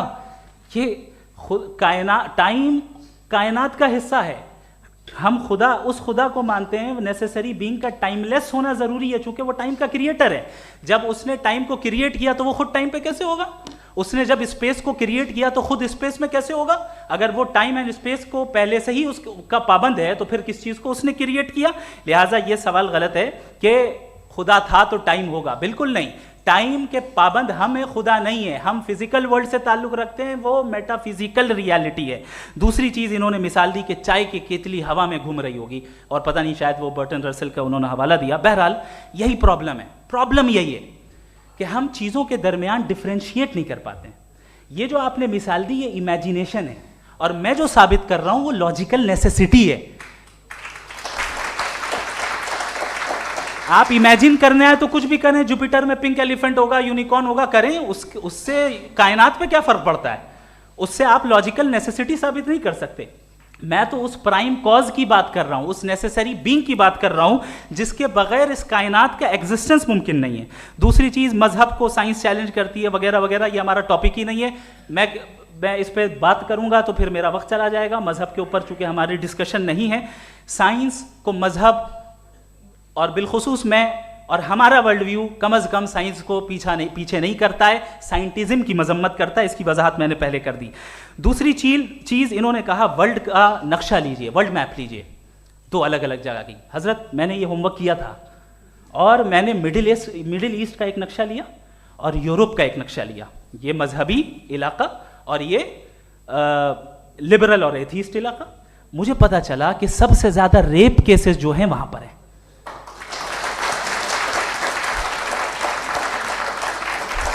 मुझे ये पता चला यूएन की रिपोर्ट के मुताबिक, मैं ये अपने घर से नहीं लेके आ रहा, कि जो वर्किंग वुमेन है यूरोपियन कंट्रीज में, उसमें 81% वुमेन सेक्सुअल हैरेसमेंट का वर्क में शुमार हो रही है। ये मिडिल ईस्ट में नहीं हो रहा है, वो मजहबी लोग हैं इसलिए नहीं हो रहा है। दूसरी चीज आपने ये कहा कि मजहबी आदमी का अच्छा होना हमारे अच्छे होने से बहुत मुश्किल है, बहुत मुश्किल है। तो इसका मतलब यह है कि गॉड के अलावा आपके पास अच्छे और बुरे का कोई स्टैंडर्ड है। मैं चाहूंगा कि कन्वर्सेशनल स्टाइल वाली डिस्कशन और सेगमेंट पे इसी पे बात कर लेते हैं। Thank you very much.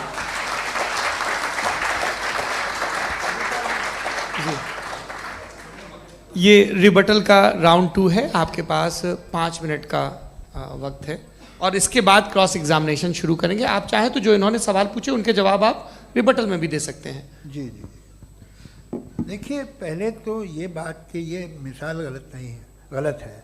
इन्होंने पहले ही हमको डिसार्म कर दिया, कह लिया अकल से मामला सॉल्व नहीं हो सकता, लॉजिक से आप पहुंच नहीं सकते। ये एक मेटाफिजिकल चीज़ है। मेटाफिजिकल अजीब सा लफ्ज़ है, ठीक से किसी को माने नहीं मालूम इसके, तो ऐसा लगता है कुछ बड़ी चीज़ है। अरे भाई क्या होता है मेटाफिजिकल, बताओ, खड़ी हो। ये एक लफ्ज़ है जो कहीं भी इस्तेमाल हो जाता है। जब आप एक बात कर रहे हैं और आप मुझसे बहस कर रहे हैं तो मुझे मेटाफिजिकल मत बताइए, आप लॉजिकली मुझे प्रूव किए। और अगर लॉजिकली आप नहीं बात करते साहब ये मेटाफिजिकल है, तो फिर हम आप बात क्या कर रहे हैं? मेरा आपका किस ज़बान में कॉन्वर्सेशन होगा? और ये कहना कि वक्त पहले नहीं था, तो फिर क्यों कहते हैं ये हमेशा से और हमेशा रहेगा? हमेशा वक्त है, तो आप कैसे कहते हैं वो हमेशा से है और हमेशा रहेगा? हमेशा का मतलब है कोई वक्त, अगर वक्त ही नहीं है तो हमेशा कैसे? बाहर वो रहेगा। अब मैं ये देखता हूँ, आपने कहा ना कि वहाँ रेप ज़्यादा होते हैं, तो हम एक बात देखते हैं कि ये दुनिया जिस पे वो कादर मुतलक है, जिसकी मर्ज़ी के बगैर पत्ता भी नहीं हिलता, ओमनीपोटेंट है, ये दुनिया चल कैसे रही है? और इस दुनिया का हाल क्या है? 45,000 बच्चे जो 10 साल की उम्र से कम थे वो गाजा में मरे। भूख से काला हांडी में बच्चे मरते हैं और डिप्थेरिया से मरते हैं। डिप्थेरिया अजीब मर्ज है, गले में जाली बनना शुरू होती है, बच्चा नीला हो जाता है, गरीब का बच्चा, इसलिए कि उपास इलाज में। ये कादर मुतलक है, जो चाहे कर दे। इससे आप दुआएं मांगते हैं हमारी ये काम कर दे वो कर दे, तो इसका मतलब डे टू डे लाइफ में वो इंटरफेयर करता है और ये देख रहा है वो। अगर वो वाकई भी है फॉर डिस्कशन सेक, तो मैं जब दुनिया देखता हूँ तो मेरे दिल में उसके लिए कोई इज्जत नहीं पैदा होती। ये क्या कर रहे हो तुम पूरे ऑल पावरफुल हो, ओमनीपोटेंट हो, ओमनी प्रेजेंट हो। तुम तो वहाँ गाजा में रहे होगे ना, तुम हर जगह हो। तुम देख रहे थे कि बच्चे की कैसे धज्जियाँ उड़ रही, तुम देख रहे थे और तुम चाहती हो मैं तुम्हारी परस्तिश करूँगा, तुम हो भी। अरे यार, इससे अच्छे तो हमारे चीफ प्राइम मिनिस्टर हैं, कुछ तो ख्याल करते हैं। कमाल है, आप किसकी इबादत कर रहे हैं?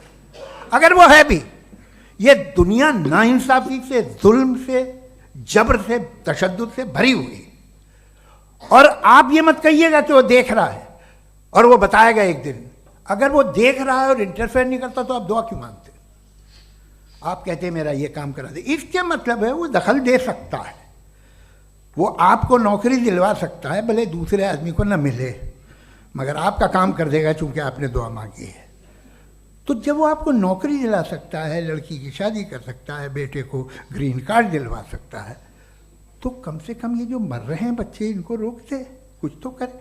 मुझे तो दुनिया में, इस दुनिया का कोई मालिक है, इसका ओमनीपोटेंट कोई रूलर है, और ये दुनिया ऐसी चल रही है।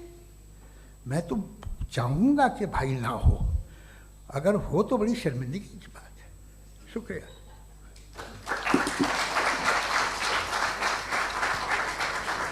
देवियों और सज्जनों, इस बहस के 2 राउंड और 2 रिबटल पूरे हो चुके हैं। अब सबसे ज़रूरी और सबसे मुश्किल राउंड शुरू हो रहा है, क्रॉस एग्जामिनेशन का। अब इन विद्वानों की सज्जनता की एक परख भी होगी, और वक्त हमने 16 मिनट का तय किया है। पहला सवाल आप पूछना चाहेंगे? जी बिल्कुल। पहले बोले भी आप आप माइक ले लीजिएगा हाथ में, ये नीचे से जी। मैं बोलता हूँ, ये डायस हटा सकते हैं क्या हम थोड़ा क्विकली? डायस पीछे कर दीजिए बस थोड़ा सा, है, ताकि ये जो दाएं बाएं लोग बैठे हैं, इसे हटा ही दीजिए। अब हम वहाँ तो जाने वाले नहीं, आराम से आराम से दोनों तरफ से हटा दीजिए।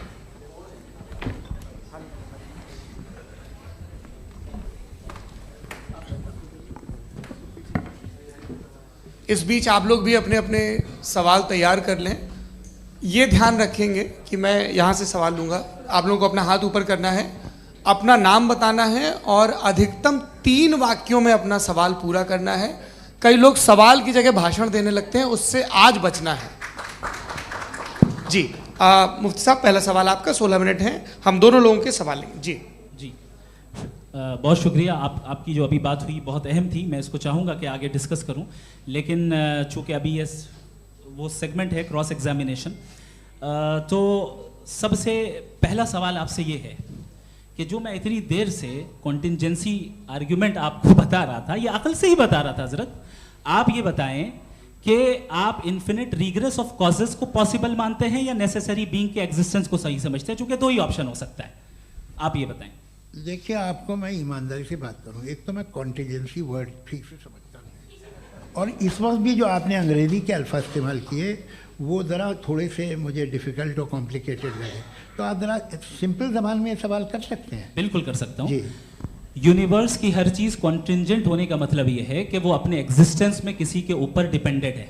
जो भी चीज़ डिपेंडेंट होगी वो चीज़ इंडिपेंडेंट नहीं हो सकती, तो उसका कोई ना कोई कॉज होगा। तो अब आप क्या समझते हैं कि ये इन्फिनिट रिग्रेस है, यानी कॉज पर कॉज, कॉज पर कॉज, कॉज पर कॉज, और कभी कोई यानी ये एंडलेसली चलता रहा? क्योंकि अगर ऐसा होगा तो हम तो एग्जिस्टेंस में आते ही नहीं। लॉजिकली ये मुत्तफक अलैह चीज़ है, मुत्तफक अलैह अग्रीड अपॉन। ओके, इस पे हमने एग्री किया था कि मुश्किल शब्द आएगा तो अर्थ बताना पड़ेगा। तो इन्फिनिट रिग्रेस तो पॉसिबल नहीं है, तो कहीं ना कहीं आपको रुकना पड़ेगा ऐसे नेसेसरी बीइंग पर। नहीं, कोई ज़रूरत नहीं रुकने की। किसने कहा आप रुकना पड़ेगा? आप रुकते हैं खुदा पे, आप नहीं रुकते। आप कहते हैं वो हमेशा से, जब उस वक्त से है जब वक्त नहीं था। आप कहाँ रुकते हैं कि अब हुआ था वो?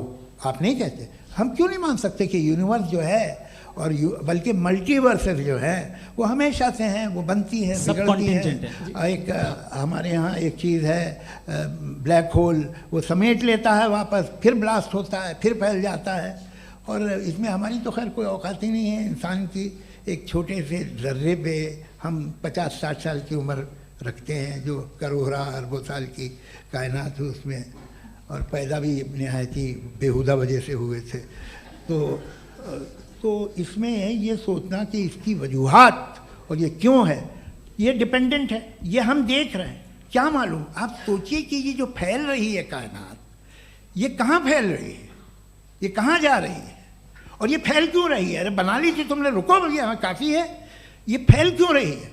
ये और कौन सी कायनात जिसे मैं दूरबीन से देखता हूँ तो 2 बिलियन लाइट ईयर पे है, उससे मेरा कोई वास्ता ही नहीं है। 2 बिलियन ईयर यानी अगर मैं 80,000 माइल्स पर सेकेंड से चलूँ तो 20 करोड़ साल में वहाँ पहुँच जाऊँगा। इसकी ज़रूरत क्या थी? ये दुनिया, ये कायनात तो इंसान अशरफुल मखलूक़ात के लिए बनाई गई ना। तो ये सब ये टर्म समझ में नहीं आया, इसमें कोई ख़ास समझने वाली बात थी भी नहीं। ये जो अल्टीमेट कहा यह जाता है कि ये जो पूरी यूनिवर्स है, ये जो दुनिया है, ये इंसान के लिए बनाई गई। अच्छा, ये सब इंसान के लिए। क्यों साहब, सही है ना? बिल्कुल, लेकिन इसका ये मतलब नहीं कि किसी चीज के पीछे रीजन आपको नहीं पता तो रीजन नहीं है, इसे कहते हैं नहीं, मुझे नहीं पता, लेकिन मेरी जिम्मेदारी नहीं है। वो बिल्कुल सही कहा था उसने, बर्टन रसल ने, आपने उसे मजाक में टाल दिया कि भाई आप एक दावा कर रहे हैं, मैं क्यों कहूं कि ये गलत है दावा? आप प्रूफ कीजिए, मेरे पे जिम्मेदारी ही नहीं है, मैंने थोड़ी कहा है। आप प्रूफ कीजिए कि ये सही है। आप आर्ग्यूमेंट ऑफ कंटिंजेंसी का जवाब ही नहीं दे रहे हैं। पूछना चाहेंगे? आप सवाल पूछना चाहेंगे मुफ्ती साहब से? क्योंकि ये क्रॉस एग्जामिनेशन का दौर है। आप जैसे पहले बोल रहे थे फेथ को लेके कुछ, मैं ये पूछना चाहूँगा कि खुदा ने जो भी रेवलेशन किए हैं, एक मज़हब के लिए बहुत से मज़हबों में किए हैं, अलग अलग रेवलेशन है। कहीं कुछ एक बातें हैं, कॉन्ट्रडिक्शन भी है आपस में, कहीं कुछ आप कर सकते हैं, कहीं कुछ नहीं कर सकते। ऐसा नहीं है कि सबकी कोड ऑफ मॉरल एक है। तो ये किस्सा क्या है? अब आप ये देखिए कि मुझे कभी कभी लगता है कि ये जो फुटबॉल फाइनल होता है, लाखों लोग होते हैं, फिर वो टीवी कवर करती, करोड़ों लोग, अगर उसमें खुदा की एक बूमिंग आवाज़ आ जाती, मैं गॉड हूँ, तो सारे लोग अभी सुन लेते और टीवी पे भी सुन लेते, किस्सा ख़त्म होता। ये इतनी राजदारी क्या है कि तुम सामने कुछ तो सबूत दे दो हमें सॉलिड। ये कह रहे साहब ये यूनिवर्स कैसे बनी, इससे मसला क्या हल होगा? मैं पूछूंगा आपसे खुदा कैसे बना? क्यों नहीं पूछूंगा कैसे बना? बल्कि वो तो कायनात से कहीं ज़्यादा इंटेलिजेंट है, कायनात से कहीं ज़्यादा कॉम्प्लेक्स। जी वो हमेशा से है, आप कहेंगे मैं मान लूँगा। अच्छा, दोयम वो कादिर मुतलक, यानी कादिर मुतलक का मतलब ओमनीपोटेंट, वो जो चाहे कर सकता है। आपको नौकरी दिलवा सकता है, आपकी अच्छी जगह शादी करवा सकता है, आपके पड़ोसी का मुकदमा हरवा सकता है, आपको जिता सकता है, सब काम करता है। थोड़ा सा माइक क्लोज जी। वो इस दुनिया को चला कैसे रहा है? ये दुनिया कैसे चल रही है? आपको इस पर हैरत नहीं होती? या क़यामत के बाद कभी एक जस्टिस होगा, जब ये बच्चा मर चुका होगा, जिसकी धज्जियाँ उड़ गई बम से, इसको इंसाफ मिलेगा तब? अच्छा, अब जवाब दूं? हाँ जी, मैं वही इसीलिए आप की तरफ। सबसे पहले आपने रेवलेशन और स्क्रिप्चर्स की बात की, इस पे मैं बात कर सकता हूं, लेकिन आज नहीं करूंगा चूंकि वक्त कम है, कभी और इस पे डिस्कस करेंगे। मैं तैयार हूं उस पे भी बात करने के लिए। ये अभी से राउंड 2 की भूमिका तय हो रही है। Does God exist round 2? चूंकि आज गॉड के एग्जिस्टेंस पे बात है तो मैं उसी के रिलेटेड जो है आपके सवालात को एंटरटेन भी करूंगा और मैं भी पूछूंगा। आपने कहा कि आपने साबित ही नहीं किया, जबकि आर्ग्यूमेंट ऑफ कॉन्टिंजेंसी बुनियादी आर्ग्यूमेंट है। आप मुझे कॉन्टिंजेंसी का मतलब बताइए, आपका मतलब क्या? कॉन्टिंजेंसी कॉन्टिंजेंसी का मतलब यह हुआ कि हर वो वजूद जो किसी भी चीज का पाबंद है, हर वो वजूद या हर वो चीज जो अपने एग्जिस्टेंस में किसी भी चीज के पाबंद है और उससे बाउंड है, उसको उसकी ज़रूरत है, उस पर डिपेंड करती है, तो जाहिर सी बात है कि उसका कोई ना कोई कॉज होता है। ये तो अक्ल की बात है। ये आप रीजनिंग की बात करते हैं, मैं वही कर रहा हूं। दूसरी चीज आपने ये बात कही कि इतने बिलियन लाइट ईयर्स दूर है, उसका मेरा क्या लेना देना। फिर मेरे ख्याल से आपको ये नहीं कहना चाहिए I think therefore I am an atheist. आपको सोचना चाहिए, सिर्फ आप एक लिमिटेड दायरे में रहकर नहीं सोचें, बल्कि बाहर निकलकर सोचें। आपने तीसरा सवाल किया, आपने 2-3 सवाल एक साथ। ऐसी बातें ना कीजिए, कुछ लोगों को इतराज हो जाएगा आप पे कि आप कुछ भी सोचिए। ये इजाज़त आपको है नहीं, मुझे है।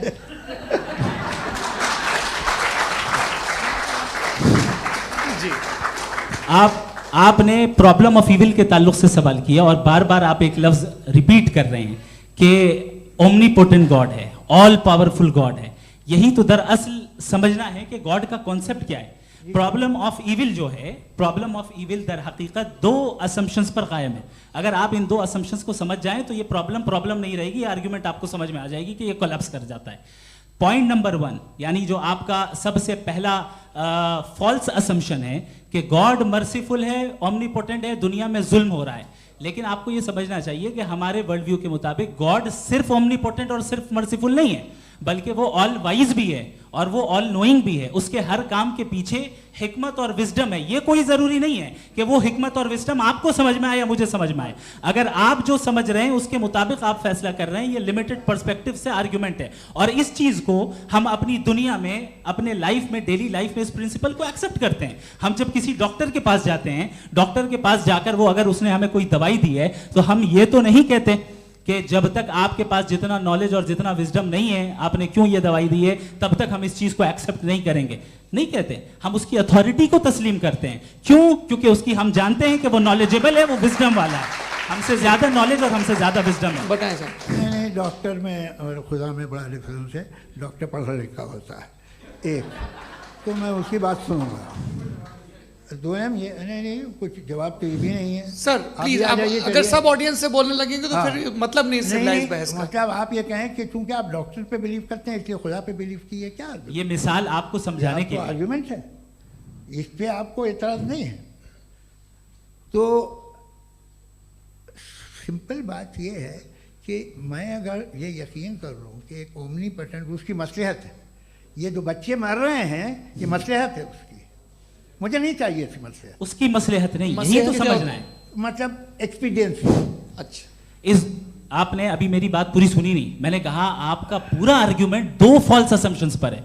एक फॉल्स असम्पशन मैंने बता दिया, दूसरा फॉल्स असम्पशन ये है कि इस दुनिया में इविल के होने का कोई गुड रीजन नहीं है, जबकि हमारे पास बाज रीजंस मौजूद हैं, हमारे पास बाज वजूहात मौजूद हैं। अगर इस दुनिया में इविल ना हो तो आप गुड को डिफाइन कैसे करेंगे? अगर जुल्म ना हो आप इंसाफ को समझेंगे कैसे? अगर तारीकी ना हो तो आप लाइट को समझेंगे कैसे? बहुत अच्छे। अभी और सुन लें, अभी और बाकी है। ये तो बात बहुत पसंद आई साहब मुझे, कि जब तक रेप ना हो तब तक औरतों की इज्जत का ख्याल आपने मेरा जवाब पूरा सुना ही नहीं। जब तक के बच्चों का कत्ल ना किया जाए तब तक आपको बच्चों की मासूमियत की इज्जत। आपने पूरा जवाब सुना ही नहीं। क्या बात है, क्या आपने नुक्ता निकाला? आपने पूरा जवाब सुना ही नहीं। आप सुन लें, मेरी बात सुन लें। ये मैंने आपको एक चीज बताई। दूसरी चीज, इस दुनिया में हम आए हैं टेस्ट के लिए, हमारा टेस्ट हो रहा है और हर इंसान का अलग अलग अंदाज में टेस्ट होता है। और इस दुनिया में अगर इविल मौजूद है तो वो इविल जरिया है हमारे अंदर ह्यूमन नोबल क्वालिटीज को डेवलप करने का और अलग अलग फील्ड में प्रोग्रेस करने का। और अगर हमारे अंदर और इस दुनिया में इविल नहीं होता तो बताइए टेस्ट का मतलब क्या होता? अगर मैं अपने स्टूडेंट को एमसीक्यूज दूं और उसमें सिर्फ राइट आंसर लिख कर दे दूं और कहूं तुम्हारा टेस्ट हो गया, ये मीनिंगलेस है। इस दुनिया में अगर हम टेस्ट के लिए आए हैं तो जाहिर है गुड एंड इविल दोनों मौजूद है। तो अगर गुड एंड इविल दोनों मौजूद है तो ये इविल भी खुदा का बनाया हुआ है? जी हाँ, खुदा का बनाया हुआ है। लेकिन अच्छा, चलो अच्छी बात। जी बिल्कुल, तो बिल्कुल खुदा ने बनाया। अभी तो ये है कि जो मेजॉरिटी है दुनिया में वो इविल है, तो ये खुदा एक्चुअली इविल के साइड पे लग रहा है मुझे। बिल्कुल भी नहीं, मैं बताता हूं। मेजॉरिटी में तो वो है। क्या बात कर रहे हैं भाई आप? मैं बहुत कोई भी जो मुंसिफ होगा, चाहे आपका अपना घर हो जिसके आप सबसे बड़े हैं, चाहे आपकी ऑर्गेनाइजेशन हो जो आप चलाते हैं, वहां पर आप इविल रखेंगे साबित करने को कि बाकी लोग शरीफ हैं? मेरी बात सुन क्या ये आर्ग्यूमेंट ही गलत है? अगर कि जब तक के कोई इविल नहीं होगा तब तक के शरीफ आदमी शरीफ नहीं लगेगा। अगर एग्जामिनर गलत ऑप्शन दे रहा है तो एग्जामिनर इविल नहीं हो गया, जो गलत ऑप्शन को सेलेक्ट कर रहा है वो फेल होगा। क्रिएटर ने इविल को बनाया है लेकिन वो इविल नहीं है। अच्छा सुनिए मेरी बात, लेट मी कंप्लीट सर। जी जी। क्रिएटर ने इविल को बनाया है टेस्ट के लिए, वो इविल नहीं है। इविल वो होगा जो उसे इख्तियार करेगा। छुरी को बनाने वाला गलत नहीं होता है, छुरी का गलत इस्तेमाल करने वाला गलत होता है। रेप को कैसे गलत इस्तेमाल करते हैं? रेप इंसान के फ्री विल का नतीजा है। ये रेप कैसे गलत इस्तेमाल होता है? ये मुझे अब सुन लें, अब सुन लें। गलत इस्तेमाल होता है। हाँ मैं बता रहा हूँ ना, कैसे गलत? मैं बता रहा हूँ कि जो इविल इस दुनिया में मौजूद है उसके कई सारे तरीके हैं। एक तरीका इंसान का अपना फ्री विल है। अब अगर कोई रेपिस्ट रेप कर रहा है तो इसका गॉड का कसूर नहीं है, वो अपने फ्री विल का गलत इस्तेमाल कर रहा है, उसको सजा मिलनी चाहिए। अच्छा। और उसी के लिए जहन्नम बनाई गई है। ये फ्री विल का भी बड़ा चक्कर। आप जब कोई बुरा काम करते हैं या कोई बुराई होती है तो ये कहा जाता है कि ये फ्री विल है। 7 billion free wills are moving on this planet. 7 billion free will. और एक आदमी अपनी फ्री विल से मुझे कत्ल कर दे तो मैं खुदा की मर्जी से मरा हूँ कि इसकी फ्री विल की वजह से? मेरी मौत खुदा के हाथ है या ये फ्री विल वाले के हाथ है? खुदा ने फ्री विल का निजाम बनाया है और उस निजाम का गलत इस्तेमाल करके कोई आपको मार रहा है, इस्तेमाल करके मेरा कत्ल कर देता है।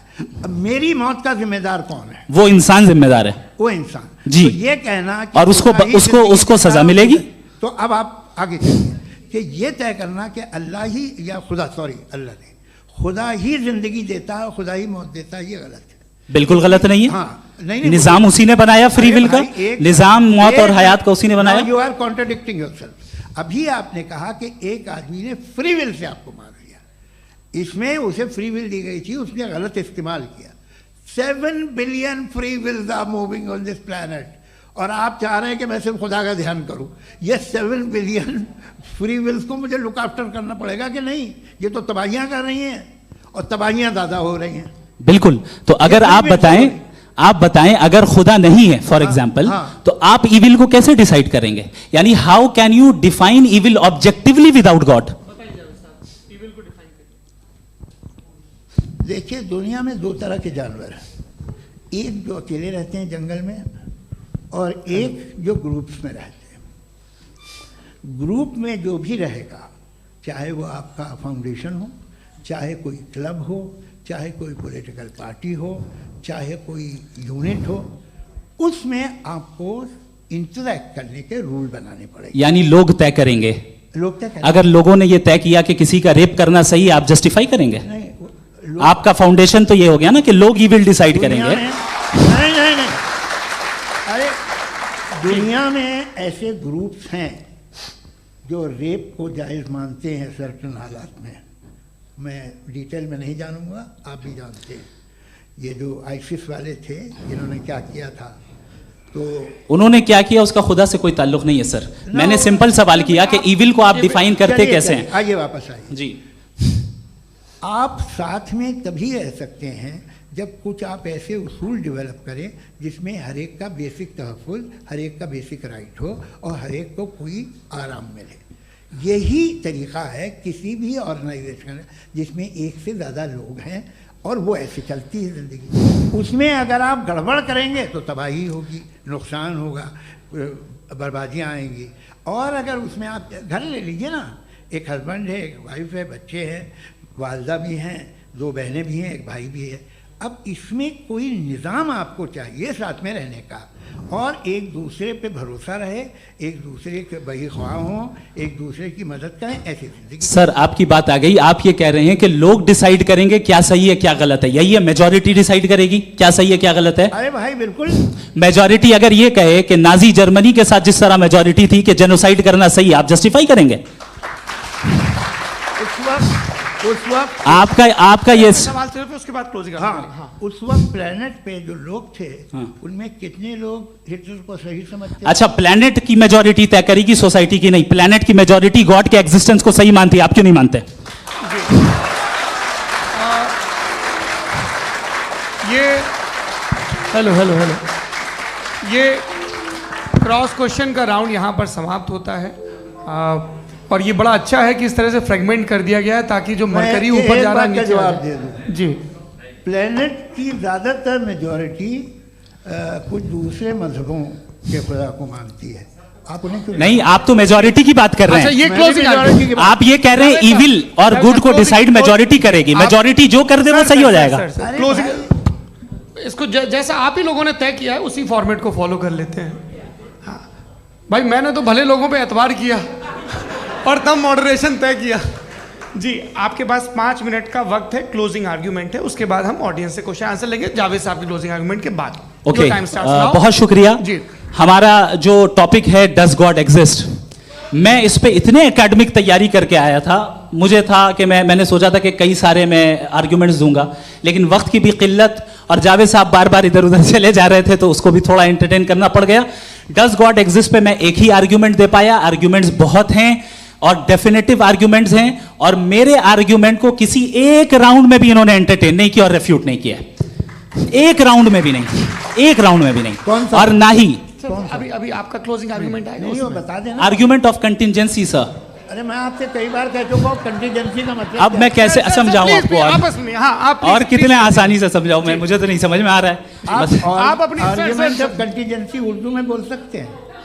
हाँ, आप अपनी बात पूरी कर लें जी, आखिरी 4 मिनट। दूसरी चीज, just a minute please ma'am, can I talk? दूसरी चीज ये है कि आपने एक तो इसका जवाब नहीं दिया, दूसरा आपने गॉड के ना होने पर कोई डेफिनेटिव आर्ग्यूमेंट नहीं दिया, सिर्फ मजहब पे बात कर रहे हैं आप। मजहब तो आज हमारा टॉपिक ही नहीं था। आज तो हमारा टॉपिक हो, आप मजहब से ले लेकर आईएस तक चले गए। भाई हमारा क्या ताल्लुक है उससे? We condemn them. और उसका गॉड से क्या ताल्लुक है? अगर कोई गलत काम कर रहा है, किसी ने किसी को कत्ल किया, किसी ने किसी का रेप किया, उसको सजा मिलनी चाहिए। और आपके पास कोई भी rational strong foundation of morality नहीं है। आपने कहा कि मेजॉरिटी तय करेगी सोसाइटी की, वो सही होगा। मैंने कहा हिटलर को, फिर आप सही कहेंगे नहीं नहीं नहीं नहीं, प्लैनेट की सोसाइटी की मेजॉरिटी तय करेगी। तो प्लैनेट की मेजॉरिटी गॉड के एग्जिस्टेंस को मानती है, आप कह रहे हैं ये रिलीजियस है। तो यानी आपके पास कोई स्ट्रॉन्ग फाउंडेशन नहीं है ऑब्जेक्टिव मोरालिटी का। ऑब्जेक्टिव मोरालिटी का अगर कोई फाउंडेशन है तो वो सिर्फ गॉड है, गॉड है, गॉड है। थैंक यू जी। ये मुफ्ती शमाइल नदवी साहब का क्लोजिंग आर्ग्यूमेंट था। अब हमारे पास जी ये बड़ा अच्छा है कि दोनों लोगों को मॉडरेटर से शिकायत भी और बोल रहे भाई हमारी शाबाशी भी तो करते चलो। अब मेरी बात जी, आपके पास जावेद अख्तर साहब 5 मिनट का वक्त है। ये आपका क्लोजिंग आर्ग्यूमेंट है, टाइम रीसेट कर दें जी। देखिए, बहुत सारी बातें हैं। गॉड का डेफिनेशन दुनिया के किसी भी रिलीजन में है कि वो ओमनीपोटेंट है, ओमनीप्रेजेंट है, he is just, he is kind, he loves you and so on. मैं जब दुनिया देखता हूँ तो मुझे कोई ऐसा सुप्रीम पावर यहाँ दिखाई नहीं देती है जो इंसान की बहबूदी के लिए कुछ कर रही हो, कमज़ोर को बचा रही हो, मदद कर रही हो, जालिम को पीछे हटा रही हो। मैं नहीं देखा, तारीख़ में नहीं। एक तो अगर है और ये देख रहा है तमाशा, तो उसका होना न होना बराबर है। दोयम ये कि ये जो है, जब आप ये कहते हैं कि कायनात जिसकी कंटीजेंसी है, मैं देखिए वो लफ्ज़ इस्तेमाल किया मैं, तो ये कैसे हो सकती है भाई? और फ़ौरन आप सरेंडर कर देते हैं कि जाहिर है कि इसका बनाने वाला तो इससे 10,000 गुना था कॉम्प्लिकेटेड होगा। उस पर आपके होने पे कोई इतराज़ नहीं है।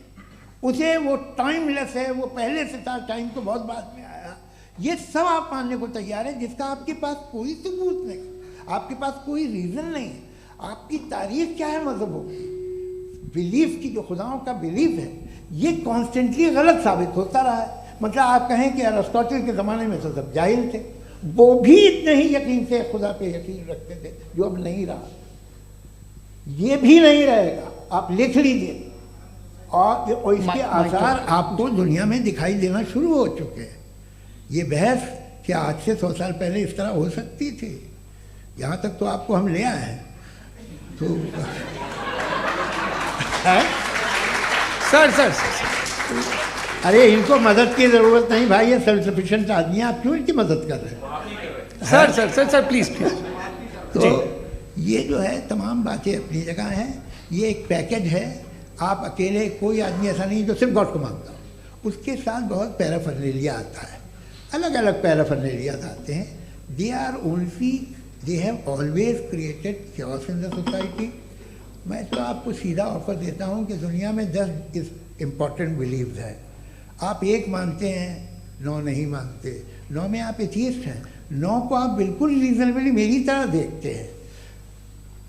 तो 90 मजहबी आदमी भी 90% एथियस्ट है। वो दूसरे खुदा नहीं मानता, एक खुदा मानता है, अपना वाला, बाकियों को कहता है गलत है। अगर आप मानना ही बंद कर दे तो आपका 10% चांस है कि आप सही हैं और 90% चांस है कि आप गलत हैं। मेरा मशवरा है, आप मानना छोड़ दिए तो 50% चांस होगा कि आप सही हैं और 50% चांस होगा, 40% आप गेन करेंगे बाय बिकमिंग एन एथियस्ट।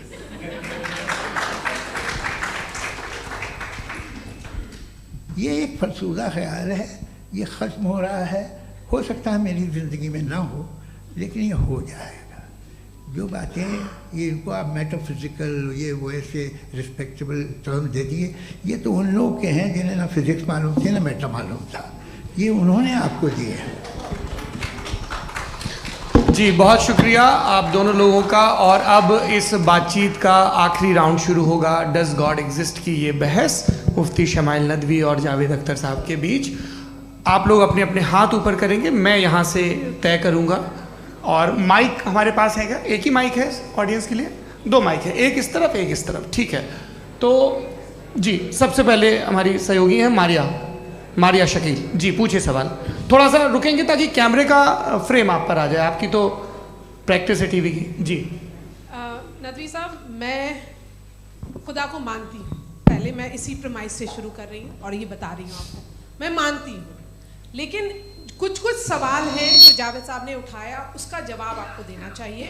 पहला सवाल ये कि गज़ा में सालों से छोटे बच्चे मर रहे हैं, वो उनको अगर खुदा मर्सीफुल है, हम मानते हैं कि अल्लाह ताला में बहुत ताकत है, तो वो बच्चे क्यों मर रहे हैं?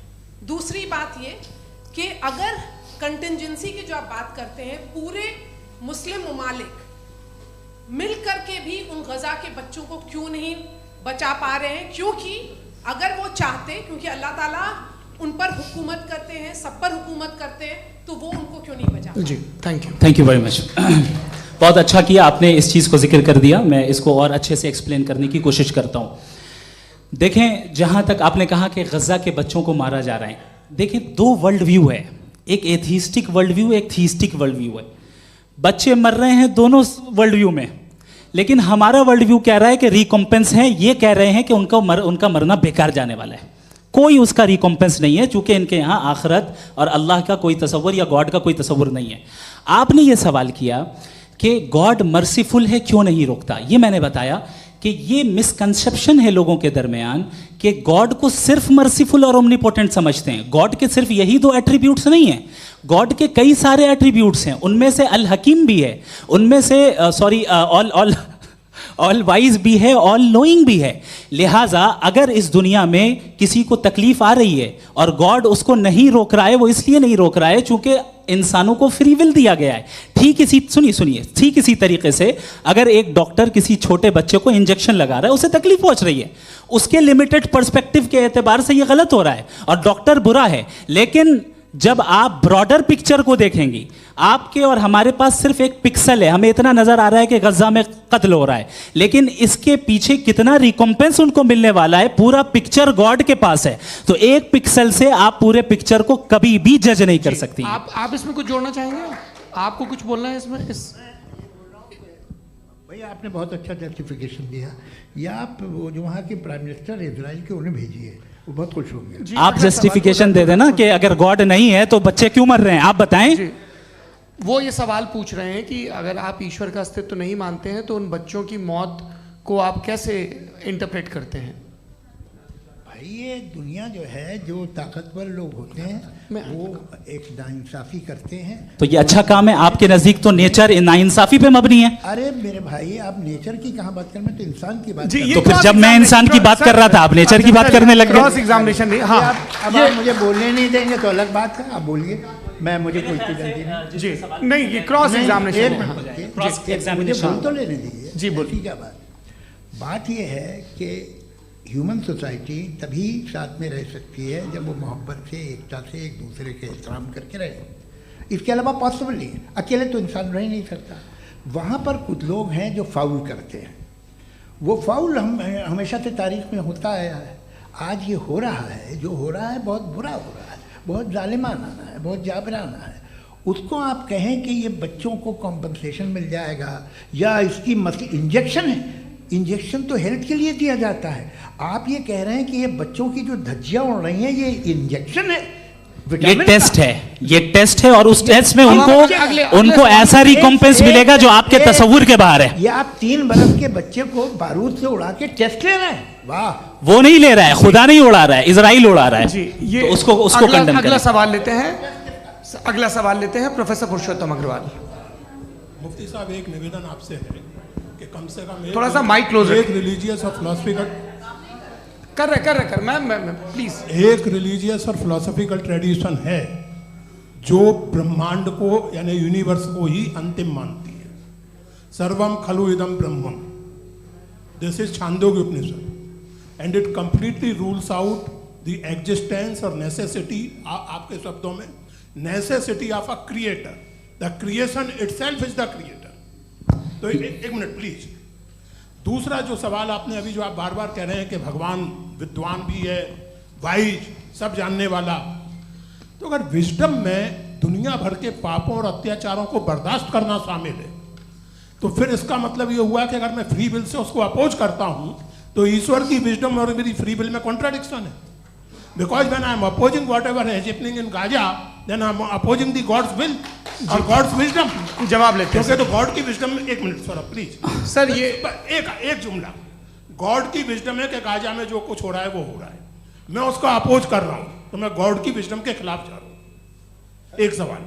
दूसरा ये नहीं आपने दो ऑलरेडी। सर आप और सवाल कर लें, लेकिन मुझे दो जवाब दे। सर, पहले आपने ये कहा, सुनिए मेरी बात सुनिए। भाई इजराइल के गॉड के मुताबिक तुम्हारा ठीक हो रहा है ना? नहीं हो रहा है, ठीक नहीं हो रहा है, मैं बता रहा हूँ क्या हो रहा है। आप तशरीफ रखिए, मैं बता रहा हूँ क्या हो रहा है। Let me complete please. एक सेकंड गाइस, एक सेकंड। ये देखिए ऐसा है कि ये सब बड़ा आपस में विचार विमर्श के बाद ये तय हुआ था कि कुछ नियम बना लिए जाएं ताकि एक टाइम बाउंड बातचीत चले। और भाई साहब आप बड़ा जरूरी काम कर रहे हैं, लेकिन कैमरे के फ्रेम में आके उस काम को गड़बड़ कर दे रहे हैं। ठीक है गुरु, अब मेरे को कहीं का गुस्सा कहीं निकालना था, सॉरी। नहीं कोई गुस्सा नहीं है जी। तो प्रोफेसर ने सवाल पूछे, आप उनके जवाब दें, और थोड़ा ये सब लोग थोड़ा ख्याल रखें भाई, सवाल संक्षिप्त रखें जी। आपने दो सवाल किया। सबसे पहला ये कहा कि हमारे पास ये कॉन्सेप्ट है कि ये यूनिवर्स खुद नेसेसरी बीइंग है, creation itself is the creator. How irrational is this कि मैं एग्जिस्ट करूंगा बाद में, लेकिन अभी एग्जिस्ट कर भी रहा हूं, यानी एक ही टाइम में एग्जिस्ट भी कर रहे हैं, नहीं भी कर रहे हैं। This is not true. दूसरी चीज आपने कहा कि अगर इजराइल में, सॉरी माफ कीजिएगा, Israel doesn't exist, occupied Palestine में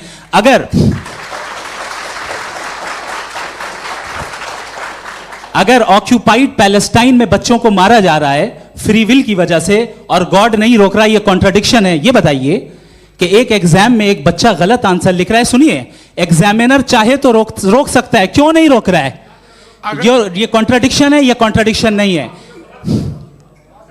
माइक नहीं सर, ये आपस में जी, ये क्या आपका सवाल?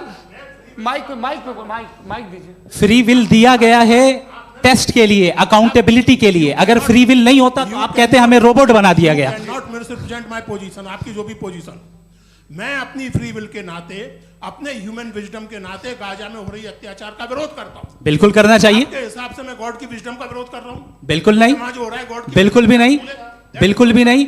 उसका वहां पर गाजा में कत्ल होना ये इंसानों के गलत इस्तेमाल का नतीजा है, फ्री विल के इस्तेमाल का नतीजा है। गॉड इसका हुक्म नहीं देता, उससे रोकता है। यही तो मसला है ना, आपके लिए कॉन्सेप्ट क्लियर नहीं भाई, आपने तो बताया था इंजेक्शन लगाने से बच्चे को तकलीफ होती है, ये इंजेक्शन लगा। सर आप ऐसे रेटोरिक स्टेटमेंट दें तब तो कोई मसला नहीं समझते रहेंगे। This is a rhetoric statement, this is not a logical argument sir. I am sorry, I am sorry. आखिरी 30 मिनट बड़े मुश्किल होने वाले हैं जी। मुफ्ती साहब आगे बैठे हैं, इनको माइक दीजिए। हाँ तरुण, माइक आप अपने पास रखिए, आपको कैमरे का फ्रेम पता है जी। सबसे पहले दोनों को मुबारकबाद। एक सर अपना आप नाम बता दें। आप अमेरिका में शिकागो में रहते हैं, इतना मुझे याद है। बताया आपको, यासिर नदीम अलवाजदी मेरा नाम है। जावेद सर आपसे एक क्वेश्चन है इन्फिनिट रिग्रेस के ताल्लुक से। एक हाइपोथेटिकल सिनेरियो है, मसलन अगर आप सर माइक थोड़ा सा प्लीज क्लोज रखिए जी। अगर आप शायर इसलिए हैं कि आपके कोई उस्ताद शायर थे, और वो इसलिए शायर थे कि उनके कोई उस्ताद शायर थे, और इसी तरीके से हम माजी में पीछे चलते चलते चले जाएं और कहीं ना रुके, तो माफ कीजिएगा आप कभी शायर नहीं हो सकते। लेकिन आप शायर हैं, आपका शायर एग्जिस्ट करता है, इसका मतलब ये है कि आप कहीं ना कहीं रुके हैं। तो मेरा सवाल ये है कि क्या आप इन्फिनिट रिग्रेस ऑफ कॉजेस को लॉजिकल फैलेसी मानते हैं या नहीं मानते? हाँ या ना? मैं इन्हें लॉजिकल फैलेसी नहीं मानता हूँ, लेकिन मेरा प्रॉब्लम यह है कि जब मैं नहीं मानता हूँ तो I will continue with this logic जो फैलेसी नहीं हो। आप एक जगह रुक जाते हैं जाके, आप कहते हैं ये गेंद कैसे बनी, ये जजीरा कैसे बना, ये समंदर कैसे बना, ये ज़मीन कैसे बनी, और अचानक गॉड पे जाके आपको ब्रेक लग जाता है। एक बार आप सवाल नहीं करते कि भाई इनको बनाने वाला तो इनसे भी कॉम्प्लिकेटेड होगा, वो कैसे बना, उसके बारे में आपने इत्मीनान कर लिया, वो हमेशा से है। तो अगर आप उसे हमेशा से मानते हैं तो फिर ये मान लीजिए कि कायनात हमेशा से है, क्या तकलीफ है? फिर हम वजूद में नहीं आते जी हैं? हम मौजूद नहीं। अच्छा सर क्यों नहीं हो मैं सकते? बताऊंगा प्लीज प्लीज। जैसे मैंने मिसाल दी आपके शेर की। आपका शेर कभी वजूद में ना आता अगर शायर इसी तरह चलते रहते हमेशा। जी माइक मेरे ख्याल से एक सेकंड, इन्फिनिट रिग्रेस का कॉन्सेप्ट क्लियर नहीं हो पाया, ऐसे रहने दें, लेट्स मूव ऑन सर। ठीक है, हाँ थोड़ा सा मॉडरेटर का भी ख्याल रखें। नहीं आपने तो रखा है, आपने रखा है। यहाँ पे गौहर रजा साहब हैं, वो भी एक सवाल पूछना चाहते हैं। माइक नीचे से ऑन कर दिए, नीचे।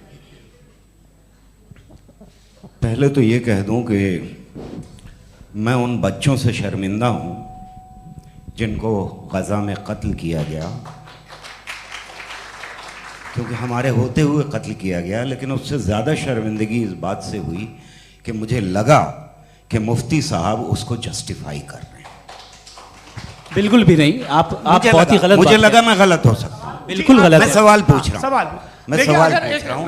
मैं जावेद भाई से डिसएग्री करता हूं। एक सेकंड देखिए, अगर देखिए ऐसा एक सेकंड आप सर वेट अरे आप कुछ मेरे पहले मुझे अपनी बात कह लेने दीजिए। अगर ऑडियंस तय करेगी तो फिर मॉडरेटर का मतलब नहीं। मेरा आप सबसे ये कहना है, ये बहस दो लोगों के बीच में है, एक तरफ मुफ्ती साहब, एक तरफ जावेद साहब। पिछले 1.5 घंटे से ये लोग अपने अपने तर्क रख रहे हैं।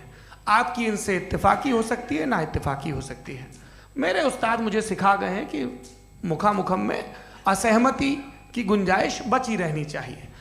अगर मैं आपकी बहुत इज्जत करता हूं गौहर साहब, आपने जो कमाल की किताबें लिखी, साइंटिफिक टेम्परामेंट, लेकिन मेरी ये गुजारिश है आप सब से कि यदि आप इन लोगों ने जो बोला उन पर टिप्पणियां करेंगे तो ना वक्त की पाबंदी रहेगी, ना वो अनुशासन। आप सवाल पूछ लें, उस सवाल में जो बात आ जाए वो आ जाए। मैं जावेद साहब से डिसएग्री करता हूं, इसलिए जावेद साहब से सवाल पूछ रहा हूं। आपका सवाल जावेद अख्तर साहब से। और सवाल ये है मेरा कि जावेद साहब ने कई बार लॉजिक का इस्तेमाल किया कि साइंस में लॉजिक है और रिलीजन में लॉजिक नहीं है। मेरा ख्याल ये है कि रिलीजन में भी लॉजिक है, लेकिन उस लॉजिक की बेसिस ये है कि आप रुक जाते हैं, जिसका जिक्र जावेद साहब ने बार बार किया, यानी खुदा के तसव्वुर पे आते हुए, गॉड के तसव्वुर पे आते हुए रुक जाते हैं। और इसमें सवाल पूछना मतलब फॉरबिडन होता है। सवाल ये है कि क्या जावेद साहब इससे एग्री करते हैं कि साइंस की लॉजिक अलग है और रिलीजन की लॉजिक अलग है? बताइए सर। देखिए 3 चीज़ें हैं, साइंस है, एक है मंतिक है, इस्तिदलाल है, और एक जो है कुछ भी नहीं है, फेथ है, अकीदा है। मैं अकीदे की लॉजिक का कायल नहीं हूँ। मुझे आप इस्तिदलाल से, लॉजिक से, रीज़न से समझाइए, मैं मानने को तैयार हूँ, मेरा क्या नुकसान होगा। लेकिन ये कि अकीदे पे मैं नहीं जा सकता हूँ। अकीदे का मतलब है कि तुम ये मान लो, सवाल ना करो, ये नहीं। आप सारी बातें करके, बड़ी साइंटिफिक बातें करके एक जगह जाके खुदा के हुदूद पे रुक जाते हैं, सरेंडर कर देते हैं। मैं सरेंडर करने को तैयार नहीं। That's all. जी, ये आगे सर बैठे हुए हैं, इनको माइक दीजिए। भाई वो आप पूछना चाह रहे थे ना भाई? हाँ, नहीं मैं ये थैंक यू जी। आपका नाम? आसिम इफ्तिखार। आसिम जी, पूछिए।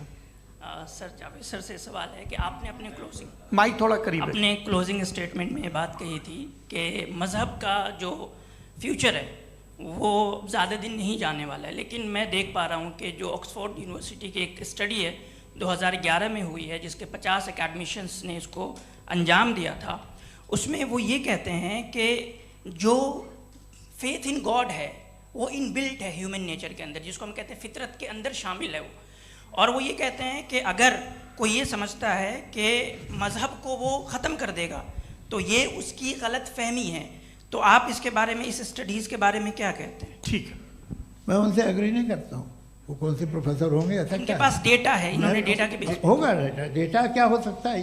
फ्यूचर का डेटा तो नहीं हो सकता ना उनके पास, प्रेजेंट का डेटा हो सकता है। डेटा आपने सुना 100 साल पहले का बाद का डेटा? मैंने तो नहीं सुना आज तक। तो आज उनकी ये राय है और होगी राय, ठीक है, दुनिया में तरह तरह की राय है लोग, लेकिन मैं समझता हूँ कि वक्त के साथ इंसान ज़्यादा से ज़्यादा रीज़नेबल और लॉजिकल होता जा रहा है।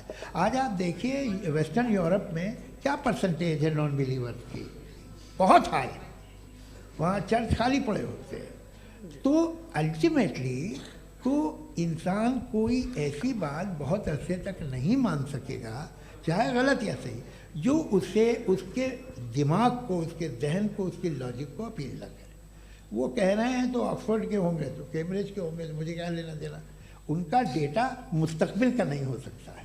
जी दीपक, हाँ पूछिए। मैं आऊँगा अभी, पीछे की साइड भी आऊँगा, माइक वहीं भेजूंगा 2-3 सवाल के लिए। जी जावेद साहब, आपसे सवाल है। नमस्ते। अरे भाई सर, अगर आप ही लोग तय करना है तो फिर 200 लोग तय कर लें। नहीं sir, please don't do this sir, everybody has a right sir, but we can only take selected questions. No sir, ये यंग लोग भी हैं तो इनकी ये अब उतने यंग, भाई आप यंग हैं कि नहीं हैं? वो कह रहे हैं वो भी यंग हैं साहब, आप उनकी नौजवानी पर दावा उनको ही करने थे। हाँ मुफ्ती साहब आप यंग, हाँ पूछे। अरे भैया सर मेरा सवाल ये है, इनसे भी तो पूछो जी। नहीं, बस आपसे एक सवाल है। जैसे थीस्टों के पास अपने जो ईश्वर को मानते हैं उनके पास अपने सोशल गेट टुगेदर्स हैं, 5 रोज़ा क्रिसमस आने वाला है, होली है, दिवाली है, ईद है। एथिस्ट क्या ऑफर कर रहे हैं? मतलब मैं इनकी दुकान से बोलूं मैं आना चाहता हूं उस तरफ, पर मैं अट्रैक्ट नहीं हो पा रहा हूं। मैं सोशल गेट टुगेदर्स क्या है आपके पास? वो ये कह रहे हैं कि जो धार्मिक लोग हैं, अलग अलग धर्म के लोग, उनके उत्सव त्योहार कॉन्ग्रेगेशन बहुत हैं। अब आपको मैं एक सुनाता हूँ, यहाँ हिस्टोरियन भी बैठे हैं, मृदुला जी आप बताइएगा सही है क्या। ये एक कॉन्स्टेंटाइन, एक ग्रीक रोमन बादशाह था जो क्रिश्चियनिटी आने के 400 साल बाद उसने डिसाइड किया कि मैं क्रिश्चियन हो जाऊंगा, मेरी पूरी स्टेट कैंसिल हो जाएगी। उस ज़माने में ऐसे ही होता था, राजा जो धर्म इख्तियार करता था वो जनता भी कर लेती थी, इसलिए कि वो हो गया था बैंकरप्ट, और उसे जो मेडिटेरियन कोस्ट के रिच क्रिश्चियन वो थे मर्चेंट, उससे पैसा चाहिए था। तो उसने कहा यार क्रिश्चियन हो जाओ। तो उसने अपने वजीर से कहा कि भाई ये हिस्ट्री है कि अब हम लोग क्रिश्चियन हो जाते हैं। पहले सर हो जाएंगे, कोई प्रॉब्लम नहीं है, लेकिन एक प्रॉब्लम ये है कि 17 दिसंबर से 25 दिसंबर तक जो पेगन फेस्टिवल होता, जो पेगन थे वो लोग, जो फेस्टिवल होता है वो बंद हो जाएगा, इसलिए कि हम क्रिश्चियन हो गए तो होगा नहीं। तो वो बच्चों को बहुत बुरा लगेगा, पब्लिक को बहुत इन्जॉय करते हैं, खासतौर से 25 को मेन डे। उसने कहा हाँ ये तो सही कह रहे हो, ये जीसस क्राइस्ट की पैदाइश कब थी? पहले साहब वो अप्रैल में थी। नहीं कट करो, वो 25 दिसंबर को है, ये हकीकत है जी। और 400 साल बाद क्रिश्चियनिटी के अप्रैल से दिसंबर ले आए, और इसलिए कि यहाँ पेगन फेस्टिवल होता था। अब मनाते हैं आप आराम से। ये जो सारे फेस्टिवल हैं ये रिलीजन से, हर एक को एक इंटरटेनमेंट डिपार्टमेंट चाहिए होता है अपनी कंपनी चलाने के लिए। तो ये रिलीजन ने, ये सेकुलर त्यौहार थे जिन्हें रिलीजन्स ने ले लिया है। ये मौसम के थे, फसलों के थे, किसानों के थे, उसको आपने लेके रिलीजियस रंग दे दिया। ये कोई रिलीजन से थोड़ी आए आप। अच्छा हमें देखिए, हम तो मुल्द हैं, हम ईद मनाते हैं, हम दिवाली मनाते हैं, हम होली मनाते हैं, हम क्रिसमस मनाते हैं। बम्बई की फिल्म इंडस्ट्री की सबसे बड़ी होली हमारे घर में होती है, सबसे बड़ी ईद हमारे घर में होती है। वो हमारे सोशल वो है, हमारे हेरिटेज है। ऐसा थोड़ी है कि we will throw the baby along with the water. ये तो अच्छी चीज़ है, इन्हें रखो, जो बेकार है फेंक दो। जी हाँ हेलो जी, मेरा सवाल नादवी जी से है। जैसा कि आपने बोला कि गॉड टाइम के भी परे हैं, और गॉड इतनी कॉम्प्लेक्स चीज़ है कि उसे ह्यूमन माइंड समझ नहीं सकता, और गॉड ने अर्थ पे फ्री विल भी दे दी है। तो आप अपना वक्त ज़ाया क्यों कर रहे हैं गॉड के बारे में बात करके? अपन को तो बात करनी चाहिए कि सोसाइटी को बेहतर कैसे करें। जी मैं, गॉड वही बताता है सोसाइटी को कैसे बेहतर करे। अभी मैं आपका जवाब देता हूँ। आपने कहा कि टाइम पे वो एग्जिस्ट नहीं करता, सो मेरा सवाल ये है कि जैसा आपने बोला कि गॉड बहुत ही कॉम्प्लेक्स चीज है। मैंने कहा ही नहीं कि कॉम्प्लेक्स है, तो आपके अल्फाज हैं। कॉम्प्लेक्स का लफ्ज गॉड के लिए सुइटेबल नहीं है। क्यों? क्योंकि कॉम्प्लेक्स वो चीजें होती हैं जो ऑब्जेक्ट हो। God is not an object जिसको आप इंस्ट्रूमेंट के जरिए लेबोरेटरी में जाके टेस्ट करें, oh it's very complex. No, वो कोई कार का इंजन नहीं है। मेरा वो फिलोसॉफिकली नेसेसरी बीइंग ऐसी बीइंग है जो सिंपल बीइंग है। हाँ, आप उसको मुकम्मल तौर पे उसकी तमाम हिकमतों को जान ले और हर चीज को जान ले, ये पॉसिबल नहीं है, क्योंकि वो ऑल वाइज है, आप ऑल वाइज नहीं है, और वो खुदा है, वो आपको सारी चीजें बता दे, ये जरूरी नहीं। मेरा सवाल ये नहीं था, मेरा सवाल ये था कि जब गॉड इतना परे है इस दुनिया से कि उसने अर्थ पे फ्री विल भी दी है, हम सब ह्यूमंस की फ्री विल है, और जो सोसाइटी में हो रहा है वो अपन लोग डिसाइड करेंगे, तो अपन लोग डिसाइड नहीं करेंगे ना, अपन लोग डिसाइड नहीं करेंगे। गॉड जो है, गॉड ने वो उसकी जात, उसकी एग्जिस्टेंस टाइम एंड स्पेस से परे है, लेकिन वो हमारा टेस्ट ले रहा है और उसी गॉड ने हमें बताया कि तुम्हें क्या करना है क्या नहीं करना है, तो जाहिर है उस गॉड की बात सुनेंगे ना। जी, वो पीछे एक चश्मा लगाए जो मैम खड़ी हैं, उनको दीजिए। हाँ, आप जी जी बिल्कुल आएंगे। देखिए मैं कोशिश कर रहा हूँ सब तरफ जाने की। हाँ, उनको दीजिए माइक। जी, हेलो सर, मैं ओमनी प्रेजेंट नहीं हूँ, टाइम पाबंद हूँ और जहां तक कोशिश कर सकता हूँ करूंगा। जी, अपना नाम बताइए। मेरा नाम उर्सुला है, मैं दिल्ली यूनिवर्सिटी की एक स्टूडेंट हूँ और मैं स्टूडेंट फेडरेशन ऑफ इंडिया से हूँ। मेरा सवाल मुफ्ती जी से है कि इस हॉल के इस कमरे में बैठ के हम लोग रेप की मोरालिटी के बारे में फिलोसफिकली बात तो कर सकते हैं, बट असलियत ये है कि रोज़मर्रा की ज़िंदगी में औरतें रेप के थ्रू गुजरती हैं, और हम लोग सिर्फ नंबर्स पे इस तरह नहीं देख सकते, क्योंकि कितनी औरतें हैं इन कंट्रीज़ में जहाँ पे आप बता रहे हैं कि केसेस कम हैं, जिनका एक्सेस है कि वो जाके केस फाइल कर सकें। कितनी औरतें हैं जो जिनको काम करने की आज़ादी है उन कंट्रीज़ में। यूरोप में ये आज़ादी आ गई, यूरोप में ये रूल्स आ गए, तो हम आज उसके बारे में बात कर पा रहे हैं। जी, जवाब। आपने ये कहा कि कमरे में बंद होकर हम लोग इस पर फिलोसफिकली बात कर सकते हैं, लेकिन हकीकत में क्या हो रहा है, वो ग्राउंड लेवल पे क्या हो रहा है, जो बहुत गलत हो रहा है, और वो सफ़र कर रही हैं। आई एग्री, बहुत गलत हो रहा है, और जो गलत हो रहा है उसको हमें रोकना है। और क्यों रोकना है, वो गलत क्यों है, हमारे पास इसका ऑब्जेक्टिव फाउंडेशन है, इनके पास उसका ऑब्जेक्टिव फाउंडेशन नहीं है। मैं ये कहना चाह रहा हूँ कि जहाँ पे भी जुल्म हो रहा है, जहाँ पे भी औरत पे जुल्म हो रहा है, या उसकी इज्जत लूटी जा रही है, या उसे तकलीफ पहुँचाई जा रही है, और सिर्फ औरत नहीं, किसी इंसान के ऊपर भी जुल्म हो रहा है, तो उसके खिलाफ खड़ा होना, ये मॉरलिटी हमारे पास गॉड के पास से आई है। वरना जावेद साहब तो कह रहे हैं कि जो है मेजॉरिटी डिसाइड करेगी, तो मेजॉरिटी तो कभी भी बदल सकती है। क्या आप हाँ। ये थोड़ी सी आपको गलतफहमी है। मैं अगर मेरे जुमले से ये मदनत निकला या मैंने कहा, तो ये जुमला मैं वापस लेता हूँ, ये मेरा मतलब ही नहीं था कि मेजॉरिटी डिसाइड करेंगे। मेजॉरिटी डिसाइड करे तो दुनिया में बड़ी, वैसे आपने कहा था ये जुमला। अच्छा, हो सकता है, मैं मान रहा हूँ, बाद में रिकैप कर लेंगे। अरे एक सेकंड, मैं अपनी एक्सप्लेनेशन दे रहा हूँ। मुनासिब बात यह है कि हम सब के सब दिल में जानते हैं कि क्या अच्छा है क्या बुरा है, हमें पता है अच्छी तरह से। जो लोग बुरे काम करते हैं उन्हें भी मालूम अच्छा क्या है। यही तो सवाल था हजरत कि फिर ये मोरालिटी आई कहाँ से? Cross examination. हाँ जी, हाँ, मोरालिटी साथ रहने की डिजायर से आई, यानी साथ रहकर जो कुछ कह दे, जो कुछ कर दे, वो हो जाएगा। नहीं नहीं, तो आप कायदे से रह ही कर सकते हैं जब तक लोगों में मोरालिटी हो, वरना क्यास हो जाएगा। ये आपको कैसे पता? जी, हमने देखा ना, जहाँ मोरालिटी का क्यास हो गया, हम देखते हैं। कहाँ पे देखते भाई? तो दुनिया में आप जो कह रहे हैं, आप कहीं पे अगर गलत हो रहा है तो उसको आप गलत देखिए। आप एपिस्टेमोलॉजी की बात कर रहे हैं, मैं ऑन्टोलॉजी की बात कर रहा हूं। मैं इस बहस फाउंडेशन क्या है? आप दोनों लोगों को चाय पे होस्ट करूंगा, वहां पे क्रॉस एग्जामिनेशन कर लीजिएगा। अभी ऑडियंस का हक मार रहे हैं आप लोग भाई, सर जस्ट लोग हैं आप लोग। और ये भाई ये हाँ, उधर आएंगे, जी सर आएंगे। अच्छा सर, मेरा नाम लईकुर रहमान है और मैं अलीगढ़ मुस्लिम यूनिवर्सिटी का स्टूडेंट हूँ। और जहाँ तक मुझे पता है कि sir you are also product of Aligarh Muslim University. मैं भी उसी चमन का बुलबुल। हाँ सर, तो बहुत खुशी हुई मुझे जान करके कि मैं आपसे मिलूंगा। सवाल सर, मेरा सवाल यह है, सर सैयद अलैहि रहमा का नज़रिया यह था कि खुदा के वजूद को अक़ल के दायरे में रह कर के तलाश करना, न कि पूरी तौर से उसका इनकार कर देना। Sir, how will you define it? नहीं, तो ये तो आप इन्हें बताइए। ये सवाल आपसे खुदा का वजूद साबित कर रहे हैं तो सर आपने इनकार कर रखा है, इस वजह से मेरा क्वेश्चन। उन्होंने यही सर से एक सेकंड, सर सैयद ने यही कहा ना कि अक्ल से आप खुदा के वजूद को साबित नहीं कर सकते, यही कहा ना भाई। वो उन्होंने कहा कर सकते हैं और वो कर दिया गया आज। वो फोन तलाश करना या साबित करना अक्ल से अक्ल से नहीं हो सकता। अरे सवाल तो सुन लीजिए जी। अक्ल से नहीं हो सकता है, यही कहा ना आपने। अक्ल से हो सकता है, अरे वो यही कह रहे हैं भाई, आप बता रहे हो सकता है, वो तो कुछ और। आप अगर सर देखो नौजवान फोन ले लो, वो इतनी कमाल की यूनिवर्सिटी है। अरे भाई दे दो ना जरा, एक मिनट दे दो भाई, मेरी बात सुनो, माइक पे बोलो ताकि जो लाखों लोग देख रहे हैं। माइक दे दो ना।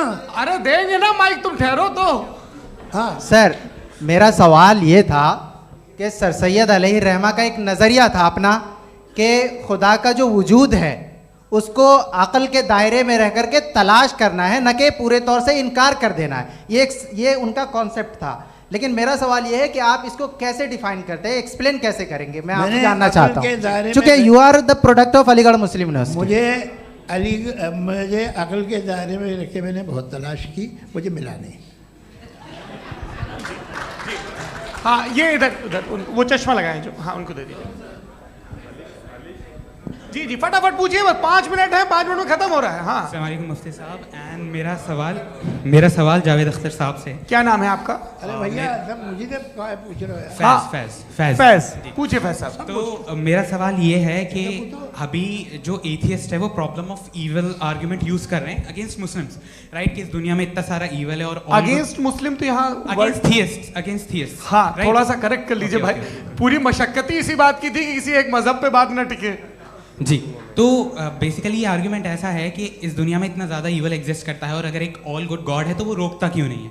लेकिन इस सवाल में एक हिडन अजम्पशन ये है कि इस दुनिया में ईवल एग्जिस्ट करता है। अब एथियस्ट ये कैसे ऑन्टोलॉजिकली प्रूव कर सकते हैं कि इस दुनिया में ईवल एग्जिस्ट करता है? मैं आपको बताता हूँ, थोड़ा सा समझा। नहीं सर हम लोग इनको सुनने आए। नहीं please don't do that. I want to explain ontologically. नहीं हम समझ गए सर, इनको अब जवाब देने दीजिए। अच्छा सवाल पूछ लो। मैं अभी तक क्या था वो मैं थोड़ा सा ऐड ऑन कर लेता हूँ। तुम गुरु, तो हम जब इसका राउंड 13 करेंगे ना तब तुमको स्टेज पे बिठाएंगे। जी तो हाँ जल्दी से।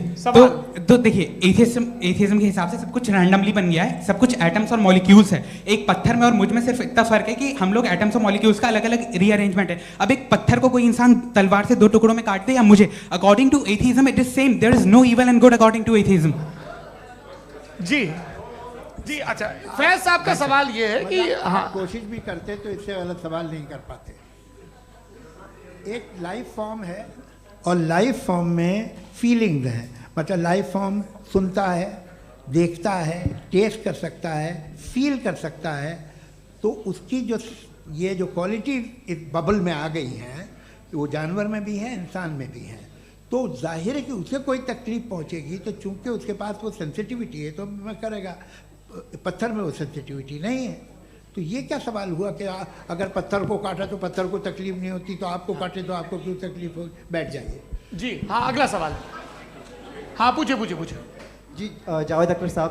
अरे भैया सब आप लोग मुफ्ती साहब को छोड़ रहे हैं, तो मेरे ही पीछे पड़े हैं क्या? फिर चलो बोलो भाई। You asked how God can exist when children die in Gaza. Huh? You asked how God can exist when children die in Gaza, and you also mentioned the rise of atheism in Europe. But the same events also are leading many atheists and non-believers to turn towards faith. How do you interpret this contradiction, where suffering pushes some away from God, yet brings others closer to belief? आपको एक बात बताऊं, दुनिया perfect तो कहीं भी नहीं है, हर जगह कुछ खामियां हैं। बेटा एक मिनट, मैं आप ही को कहेंगे, देखो वो तो कुछ खामियां, कमज़ोरियां, खराबियां सब जगह है। लेकिन अगर देखोगे ईमानदारी से कि दुनिया सबसे ज़्यादा महज़ब कहाँ है, एक आम शहरी को कहाँ हुकूक हासिल हैं, वो बोल सकता है, अपनी मर्ज़ी से काम कर सकता है, अपनी मर्ज़ी से राय दे सकता है, हुकूमत के ख़िलाफ़ बोल सकता है, बरसरे इक़्तिदार लोगों के बारे में बोल सकता है, सरमायादारों के ख़िलाफ़ बोल सकता है। तो आपको ये स्कैंडिनेवियन कंट्रीज़ में मिलेगा, वेस्टर्न यूरोप में मिलेगा। मैं नहीं कह रहा वो परफेक्ट है, बिल्कुल नहीं, वहाँ बहुत ख़राबियाँ भी हैं, परफेक्ट तो कोई। लेकिन जिन जिन मुल्कों में, लैटिन अमेरिका देखो, गल्फ़ देखो, वहाँ पर आपको ये ज़रूर है कि रेप नहीं होते होंगे। रेप की ज़रूरत क्या है भाई? उसको तो ख़रीद लो, घर में रखो, सड़क पर रेप करने की क्या ज़रूरत है? मगर सुनिए, मगर हकीकत ये है कि वहाँ शख्सी आज़ादी राय देने की, बोलने की नहीं है। जी ये एक आखिरी सवाल मुफ्ती साहब से। हाँ मैम, इनको माइक दीजिए। शुक्रिया। मेरा नाम मनीषा है, मैं हरियाणा से आई हूँ। मैं मुफ्ती साहब से एक बात पूछना चाहती हूँ। आप बार बार जावेद साहब को कॉन्ट्राडिक्ट तो कर रहे हैं कि आपने ये कहा, लेकिन आप भी अजम्पशंस के बेसिस पे बात कर रहे हैं। आपने खुदा के होने का कौन सा प्रूफ पेश किया है खुदा की एग्जिस्टेंस का?